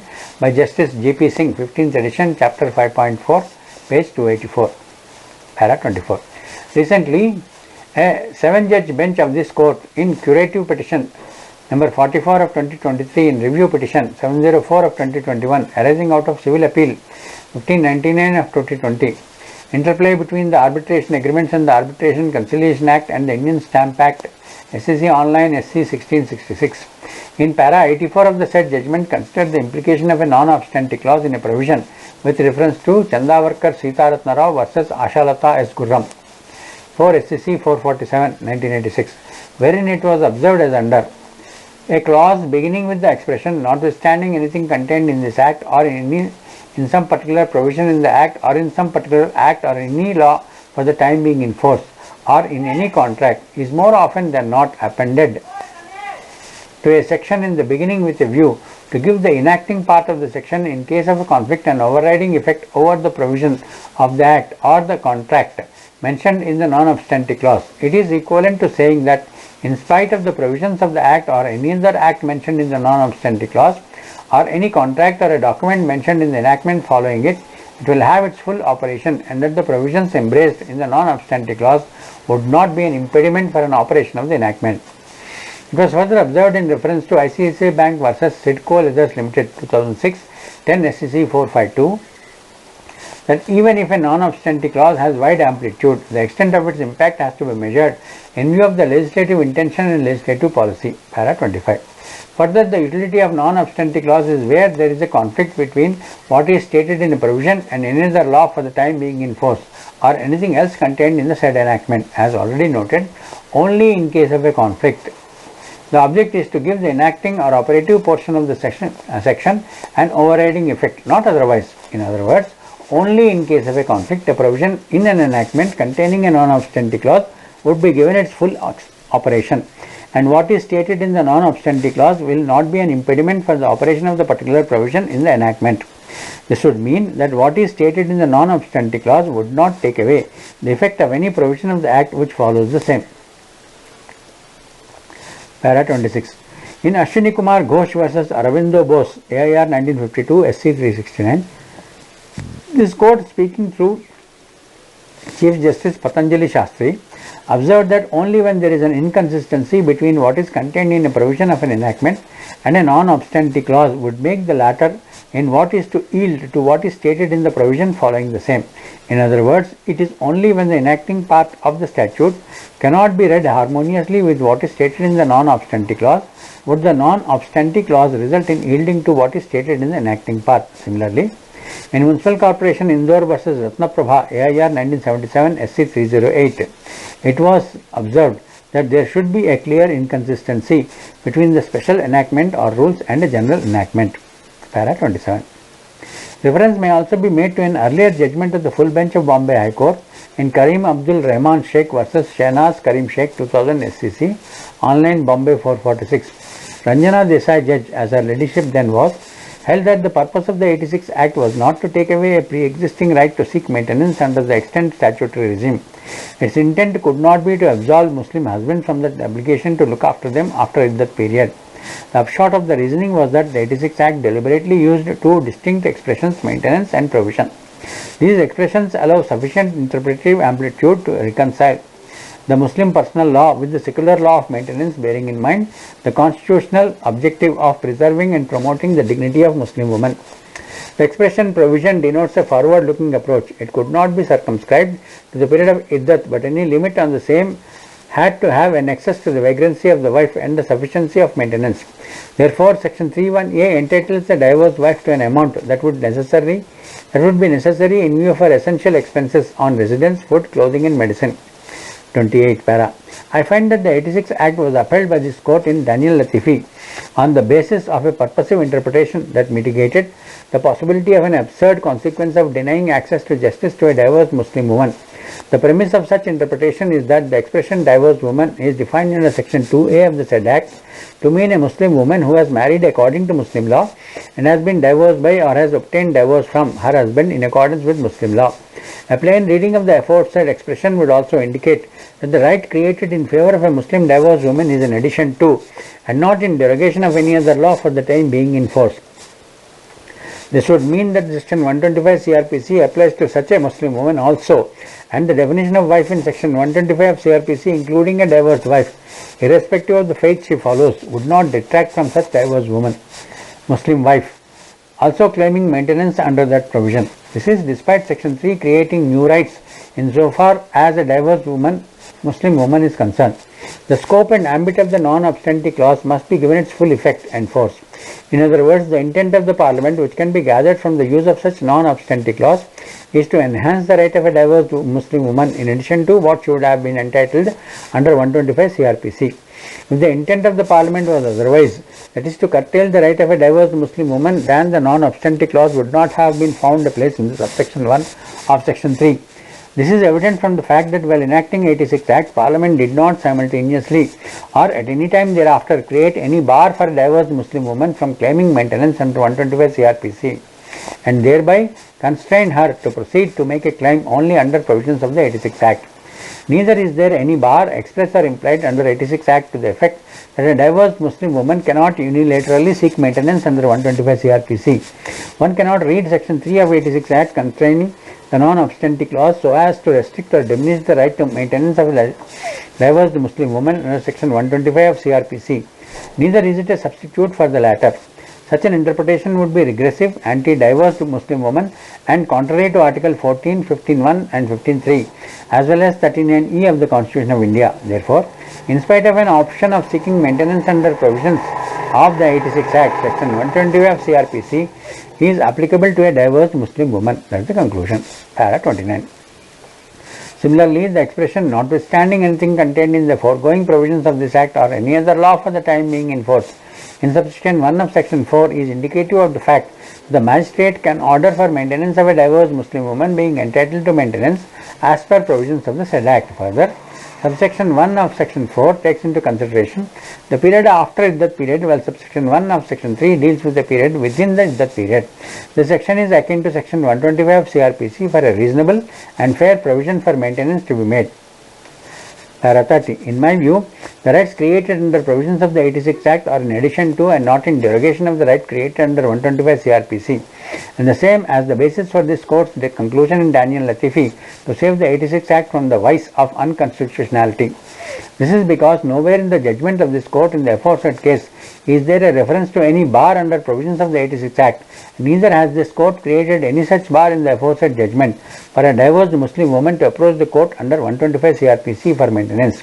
Thus, the non-obstante clause in subsection 1 of section 3 cannot result in section 3 and 4 of 86 Act whittling down the application of 125 CRPC and other allied provisions of CRPC to a divorced Muslim woman. Therefore, if a divorced Muslim woman approaches the magistrate for enforcement of her rights under section 125 CRPC, she cannot be turned away to seek relief only under section 3 and 4 of 86 Act, as is sought to be contended by the appellant herein. In other words, such a divorced Muslim woman is entitled to seek recourse to either or both the provisions. The option lies with such a woman. The court would have to ultimately balance between the amount awarded under 86 Act and the one to be awarded under section 125 CRPC. 31. In this context, I note that the learned senior counsel for the appellant, Sri Qadri, relied upon the language of section 5 and 7 of the 86 Act to argue that the Parliament intended to give 86 Act an overriding effect over the secular law on maintenance. Section 125 to 128 of CRPC, section 5 and 7 are reproduced for immediate reference. 5. Option to be governed by the provisions of 125 to 128 of CRPC. If on the date of the first hearing of the application under subsection 2 of section 3, a divorced woman and her former husband declare by affidavit or any other declaration in writing in such form as may be prescribed, either jointly or separately, that they would prefer to be governed by the provisions of 125 to 128 CRPC and file such affidavit or declaration in the court hearing the application, the magistrate shall dispose of such application accordingly. Explanation. For the purpose of this section, date of the first hearing of the application means the date fixed in the summons for the attendance of the respondent to the application. Transitional provisions. Every application by a divorced woman under 125 or section 127 of the Code of CRPC pending before a magistrate on the commencement of this Act shall, notwithstanding anything contained in that code and subject to provisions of section 5 of this Act, be disposed of by such magistrate in accordance with the provisions of this Act. Para 32. I find that section 5 provides for a situation where a Muslim woman and her former husband decide to voluntarily elect to pursue the remedies under 125 to 128 CRPC by way of a written application on the first date of hearing of an application under section 3 of the 86 Act. The provision seeks to provide an option that can be mutually exercised by the Muslim woman and her former husband. The deliberate use of the words option and former husband demonstrates that section 5 does not statutorily confine the circumstances under which the claim of maintenance of a divorced Muslim woman can be governed under the secular law of maintenance. Similarly, section 7, being a transitional provision, only determines that every pending application under section 125 of CRPC for maintenance at the time of commencement of the 86 Act would be disposed of in accordance with the provisions of the 86 Act. The purpose of a transitional provision is to mitigate the uncertainty from the minds of the litigants who are faced with the peculiar situation with respect to pending maintenance applications and the possibility of fresh applications being filed under the 86 Act as per options of the parties.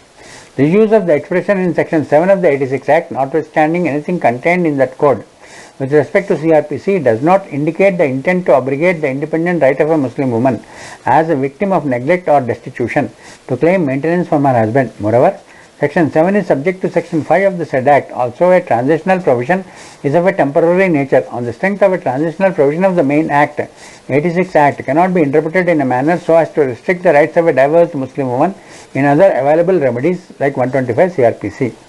Para 33. This court in Daniel Latifi was alive to the hardship that would befall Muslim women if the provisions of the 86 Act were construed in a manner that deprived them of the protection that was equal to protection afforded to non-Muslim women under 125 CRPC. It was reasoned that to make a Muslim woman run from pillar to post in search of her relatives one after the other and ultimately to knock at the doors of Waqf court could not be reasonable and a fair substitute for the provisions of 125 CRPC. In this respect, the observations of this court deserve to be quoted in full. In SHAH BANO case, this court has clearly explained as to the rationale behind section 125 CRPC to make provision for maintenance to be paid to a divorced Muslim wife, and this is clearly avoid vagrancy or destitution on the part of Muslim women. The contention put forth on behalf of the Muslim organizations who are interveners before us is that under the Act, vagrancy or destitution is sought to be avoided, but not by punishing the erring husband, if at all, but by providing for maintenance through others. If for any reason the interpretation placed by us on the language of section 31A and 4 of the Act is not acceptable, we will have to examine the effect of the provisions as they stand. That is, a Muslim woman will not be entitled to maintenance from her husband after the period of iddat once the talaq is pronounced, and if at all, thereafter maintenance could only be recovered from the various persons mentioned in section 4 or from Waqf Board. This court in Olga Tellis versus Bombay Municipal Corporation and Maneka Gandhi versus Union of India held that the concept of a right to life and personal liberty guaranteed under 21 of the Constitution would include the right to live with dignity. Before the Act, a Muslim woman who was divorced by her husband was granted a right to maintenance from her husband under provisions of section 125 CRPC until she may remarry, and such a right, if deprived, would not be reasonable, just and fair. Thus, provisions of the Act depriving the divorced Muslim woman of such a right to maintenance from her husband and providing for her maintenance to be paid by former husband only for the period of iddat and thereafter to make her run from pillar to post in search of her relatives one after the other and ultimately to knock at the doors of the Waqf Board does not appear to be reasonable and fair substitute for provisions of section 125.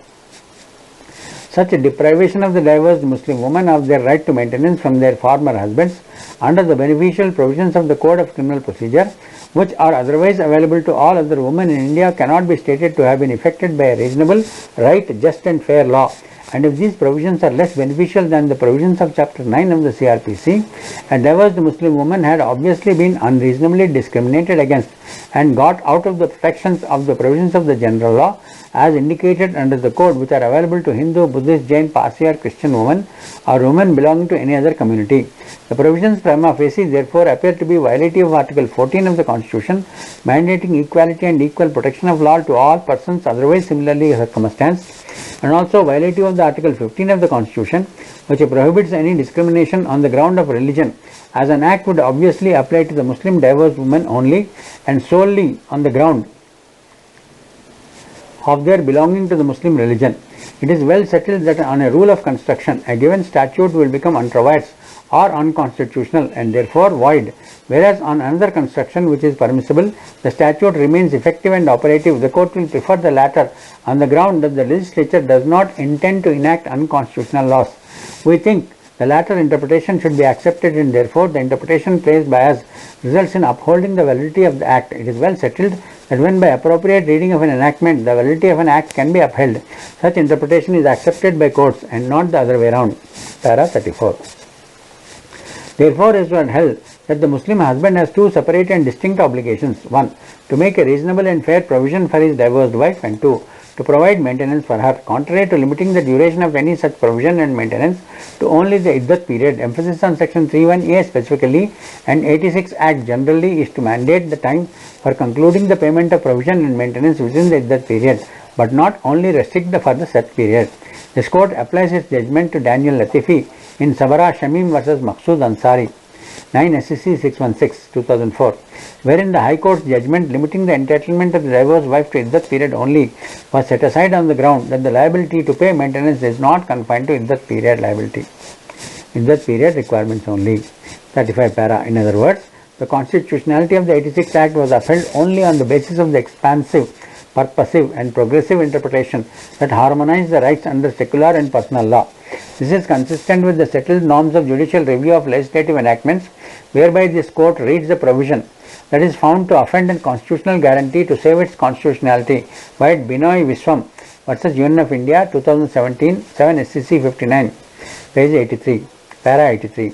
Therefore, while extending the scope of reasonable and fair provision in the 1986 Act to entire lifetime of a Muslim woman, it was noted in para 28 of Daniel Latifi that nowhere has Parliament provided that reasonable and fair provision and maintenance is limited only for the iddat period requirements.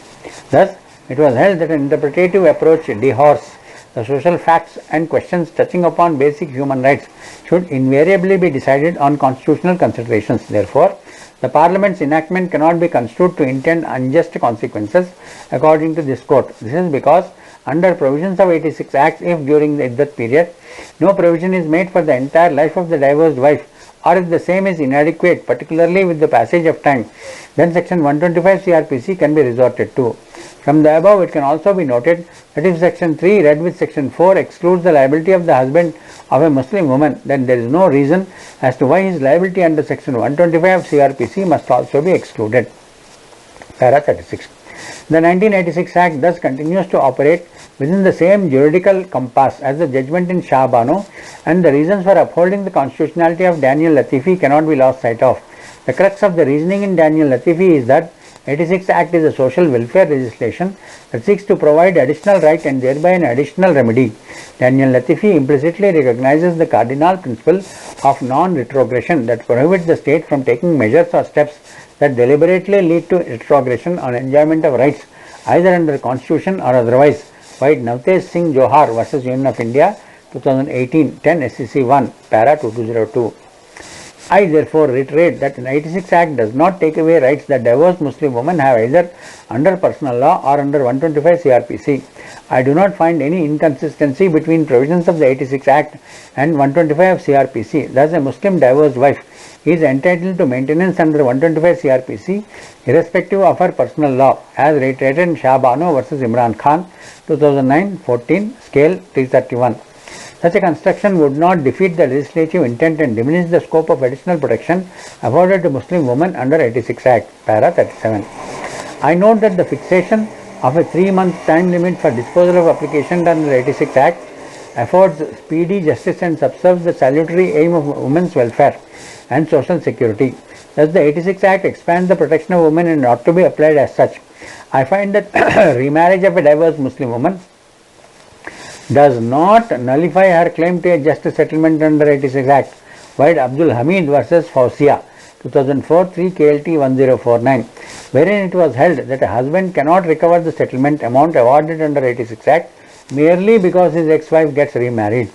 This finding is consistent with our legislative regime of protecting the rights of married women against matrimonial harassment. White Juwairiya Abdul Majid Patni versus Atif Iqbal Mansoori 2014 10 SCC 736. Next heading, access to justice 38 para. The question of interpreting section 3 of the 86 Act should also be construed from the perspective of access to justice. Therefore, a technical or a pedantic interpretation of the 86 Act would stultify not merely gender justice but also the constitutional right of access to justice for the aggrieved Muslim divorced women who are in dire need of maintenance. This court would not countenance unjust or Faustian bargains being imposed on women. The emphasis is on sufficient maintenance, not minimal amount. After all, maintenance is a facet of gender parity and enabler of equality, not charity. It follows that a destitute Muslim woman has the right to seek maintenance under section 125 of CRPC despite enactment of the 86 Act. Thus, an application for maintenance under section 125 CRPC would not prejudice another application under section 3 of the 86 Act, insofar as the latter is additional in nature and does not pertain to same requirements sought to be provided for under 125 CRPC. One cannot be a substitute for or supplant another, rather it is in addition to and not in derogation of the other. Para 39. In this context, it would be apposite to take note of this court's pertinent observations in Rana Nahid alias Reshma alias Sana versus Sahidul Haq Chisti 2020 7 SCC 657. The appeal before this court arose out of a judgment passed by the High Court of Rajasthan, by which the order passed by the Family Court converting the application for maintenance under 125 CRPC into section 3 of the 86 Act and granting maintenance was set aside. Bhanumati J. in her judgment considered the question which fell for consideration, namely whether the Family Court had jurisdiction to try an application filed by a Muslim divorced woman for maintenance under section 3 of the Act. After considering the provisions of the 86 Act as well as the relevant provisions of the Family Court Act, it was observed in the para 25 of the judgment that an application under section 3 clause 2 of 1986 Act by divorced wife has to be filed before a competent magistrate having jurisdiction if she claims maintenance beyond the Iddat period.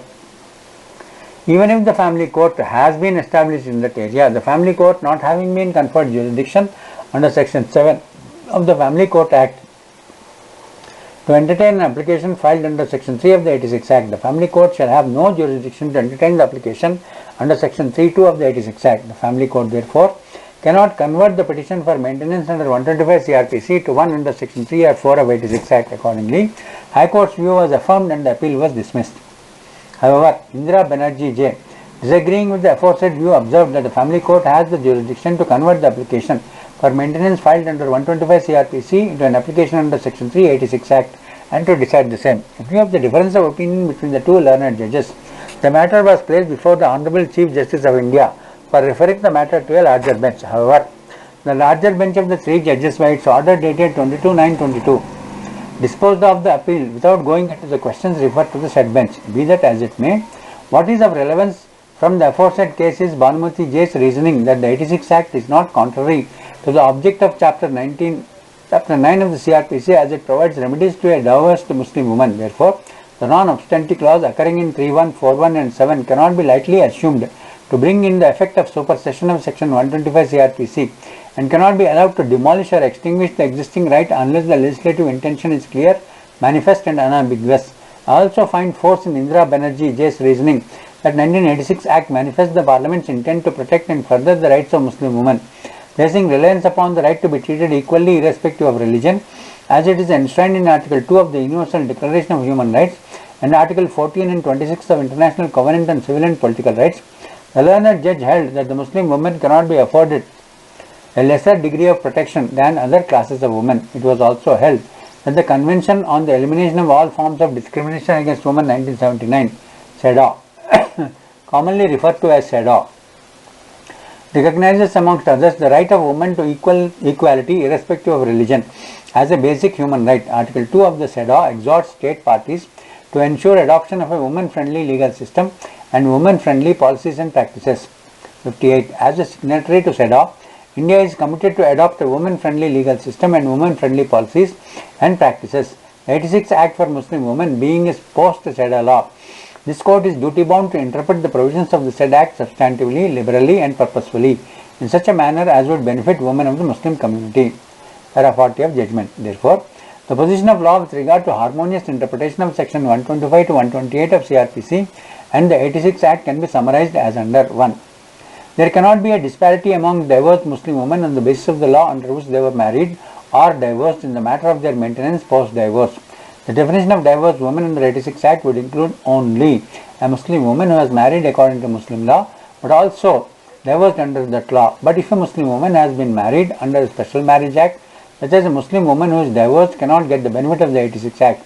Such a Muslim woman who is divorced would have to proceed either under provisions of the Special Marriage Act or under 125 CRPC. Therefore, protective provisions of 125 ought to remain available to every divorced Muslim woman to avoid the absurd outcome of a section of a Muslim woman being left remediless under 86 Act. As a corollary, it is held that such women who are covered under the 86 Act are also entitled to the benefit of 125. Further, there can be no bar under the explanation B to section 125 so as to exclude any Muslim woman who has been divorced or has obtained a divorce from her husband and has not remarried. This is irrespective of the 86 Act being applicable to only such a divorced Muslim woman who qualify within the definition of a divorced woman under section 2A of the 86 Act.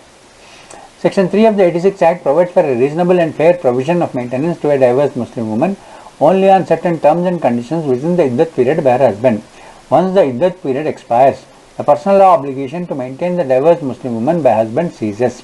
Per contra, under 125 CRPC, any divorced wife who has not remarried is entitled to maintenance by her ex-husband even beyond iddat period, who has sufficient means but has neglected or refused to maintain her.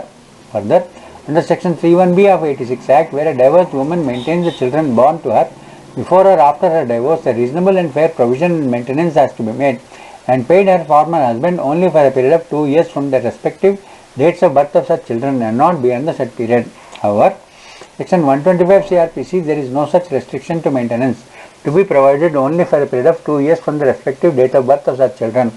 In case of a divorced wife, the obligation is until the children attain the age of majority and in terms of the said section. Therefore, any Muslim woman with a child beyond the age of 2 but below the age of majority can seek maintenance for the child under 125 CRPC. What is of further significance is the fact that by Act 50/2001, Section 21A, subsection 1 of 125 CRPC has been amended to delete the words not exceeding 500 rupees. By way of this omission, there is no upper limit fixed for the payment of maintenance under the said provision. Therefore, 125 CRPC is a more beneficial provision as compared to 1986 Act vis-à-vis a Muslim divorced woman in the context of obligations of a former husband and the rights of a divorced Muslim woman. This amendment to Section 125 CRPC, being subsequent to the enforcement of the 86 Act, is so significant that it virtually makes Section 3 of the 86 Act very narrow and insignificant, although the expression provision under Section 3(1) of 86 Act has been broadly interpreted by this court in Daniel Latifi. I therefore hold Section 125 CRPC cannot be excluded from its application to a divorced Muslim woman irrespective of the law under which she is divorced. There cannot be disparity in receiving maintenance on the basis of the law under which a woman is married or divorced. The same cannot be a basis for discriminating a divorced woman entitled to maintenance as per the conditions stipulated under 125 CRPC or any personal other law such as the 86 Act. Also note that although the provisions of the 86 Act have been upheld by a constitutional bench of this court, in the case of Daniel Latifi, the same would not in any way restrict the application of 125 CRPC to a divorced Muslim woman. Further, under Section 5 of the 86 Act, if on the date of the first hearing of the application, under subsection 2 of Section 3, a divorced woman and her husband declare by an affidavit or any other declaration in writing in the form prescribed either jointly or separately that they would prefer to be governed by 125 CRPC to 128 CRPC and file such an affidavit or declaration in the court hearing the application, the magistrate shall dispose of such application accordingly. Therefore, 86 Act itself provides for the applicability of 125 to 128 CRPC even when an application under subsection 2 of Section 3 is made seeking relief as per 3(1). However, said option given to the divorced woman and her former husband mandates that there must be a declaration which is ad idem for the purpose of applying the provisions of 125 to 128 when an application is made under subsection 3 clause 2 1986 Act.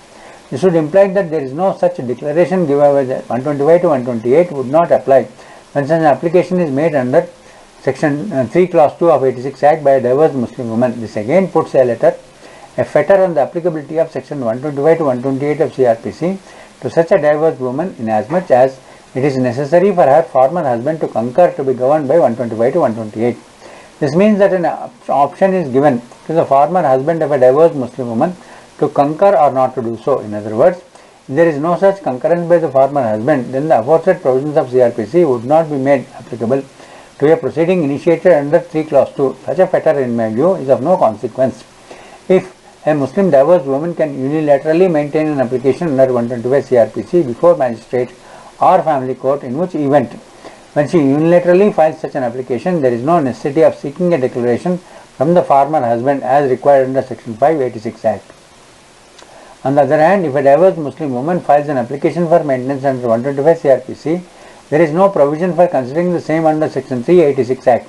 The reasons for the same are not far to see. Firstly, because 125 CRPC and 3(1) of 86 Act operate in two separate fields.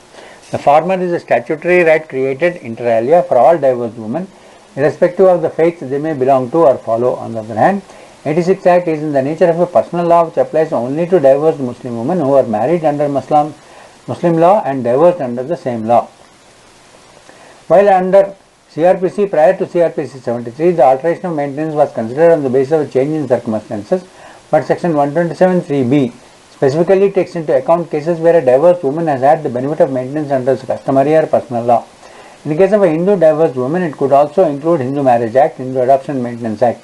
In the same manner, in the case of a Muslim divorced woman, 86 Act is in the nature of quasi-personal law.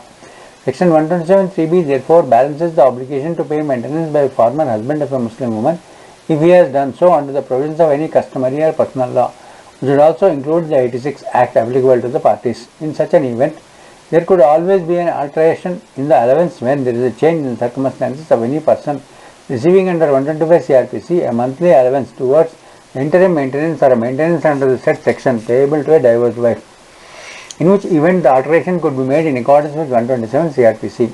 127 would apply only when there has already been an order for maintenance or interim maintenance passed under 125. If there is a subsequent order passed under provisions of 86 Act, then an order for alteration in the maintenance under 125 would be made by the magistrate. Section 127(3)(b) would however not detract a divorced Muslim woman from filing an application under 125 CRPC by exercising her option to do so even in the absence of invoking the 86 Act. In other words, such a vulnerable woman cannot be constrained to seek remedy only under 1986 Act. The choice remains with her to be exercised in accordance with the law and discretion. However, if a divorced Muslim woman already has an order passed under 125 and thereafter also files an application under Section 3 or 4 of the 86 Act and an order is made under the said Act also, such an event, there could be an alteration in the order of payment for maintenance or interim maintenance as the case may be under Section 127 CRPC. This is in order to ensure that there is no double benefit which would be availed by a divorced Muslim woman under 125 CRPC as well as 1986 Act. Hence, what emerges is that the 1986 Act is not a substitute for 125 CRPC, nor has it supplanted it, and both can operate simultaneously at the option of the divorced Muslim woman as they operate in different fields. As I find no conflict between the provisions of the 86 Act, which is a piece of legislation in the nature of quasi-personal law, insofar as the divorced Muslim wife is concerned, and 125 CRPC, which is a statutory provision applicable to women belonging to all faiths. Therefore, the latter cannot be restricted in its operation to divorced Muslim women only. I find that if Section 125 CRPC is excluded from its application to a divorced Muslim woman, it would be in violation of Article 15(1) of the Constitution of India, which states that the state shall not discriminate against any citizen only on the ground of religion, race, caste, sex, place of birth, or any of them. Further, our interpretation is consistent with the spirit of Article 15(3) of the Constitution. 2019 Act, Para 41. At this juncture, Section 5, the Muslim Women Protection of Rights of Marriage Act 2019 merits consideration. Subsistence allowance. Without prejudice to the generality of the provisions contained in any other law for the time being in force, a married Muslim woman upon whom talaq is pronounced shall be entitled to receive from her husband such amount of subsistence allowance for her and dependent children as determined by the magistrate. Section 5 extends to Muslim women upon whom talaq is pronounced. Talaq is defined under 2C as the talaq-e-biddat or any other similar form of talaq having the effect of instantaneous and irrevocable divorce pronounced by a Muslim husband, which is void and illegal as per Section 3 of the said Act. In other words, married Muslim woman can seek subsistence allowance of talaq as defined in the 2019 Act is pronounced on her. In case a woman has been divorced in a valid manner, she can approach the magistrate under 86 Act.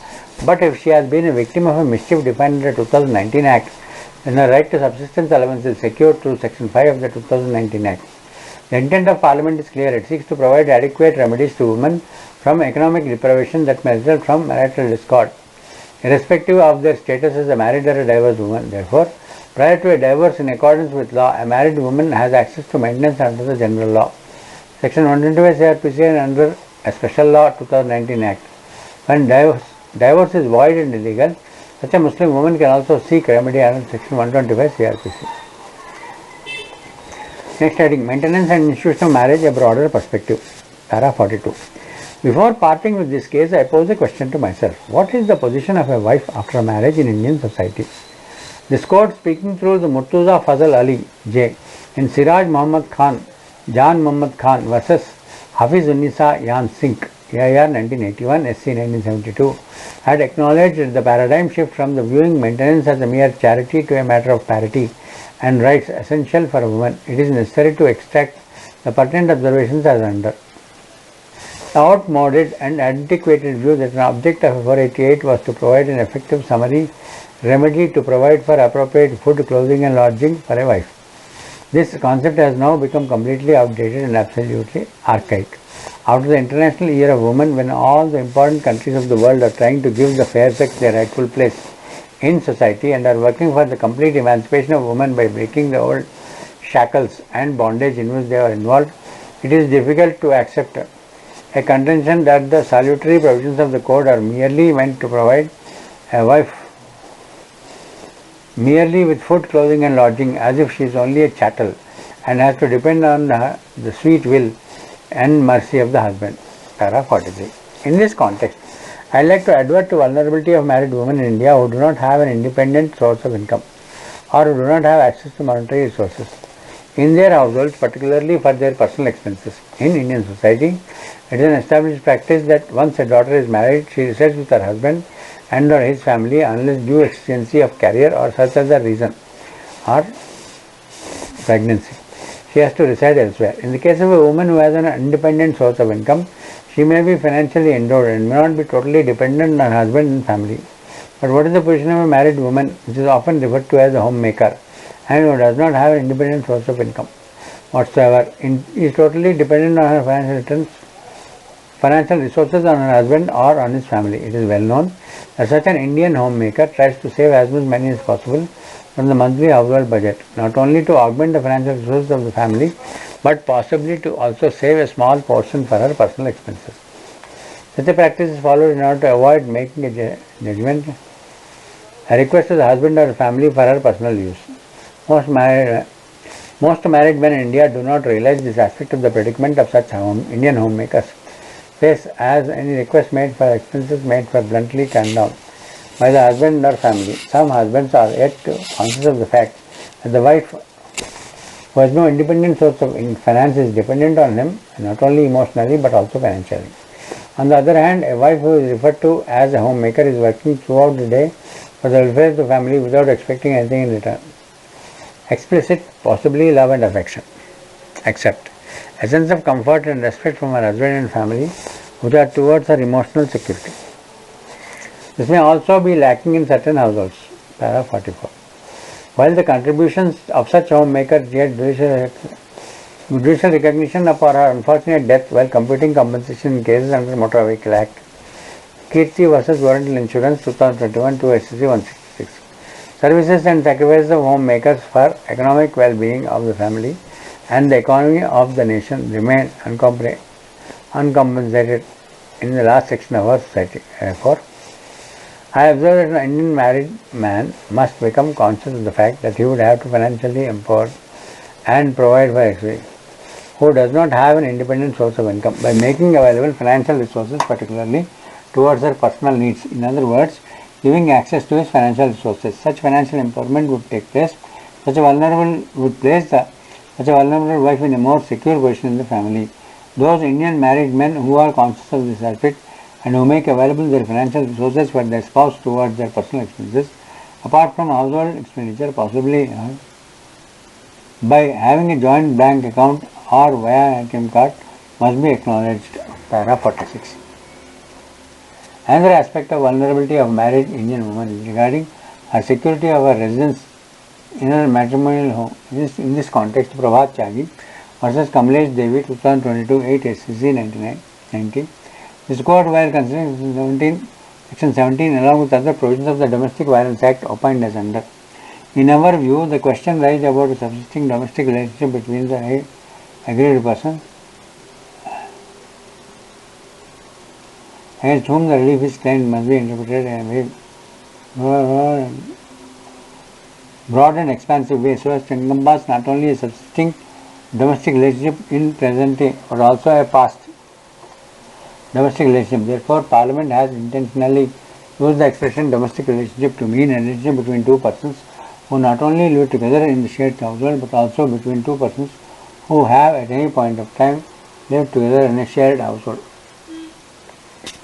Para 47. Thus, both financial security as well as the security of residence of Indian women have to be protected and enhanced. That would truly empower such Indian women who are referred to as homemakers, who are the strength and function of the Indian family, which is fundamental unit of the Indian society, which has to maintain and strengthen. It goes without saying that a stable family, which is emotionally connected and secure globally, and secure given stability to the society, for it is within the family that precious values of life are learnt and built. It is these moral and ethical values which are inherited by a succeeding generation which would go a long way in building a strong Indian society, which is the need of the hour. It is needless to observe that a strong Indian family and society would ultimately lead to a stronger nation. For that to happen, women in the family have to be respected and empowered. In view of the above discussion, criminal appeal stands dismissed. Signed by B.V. Nagaratna.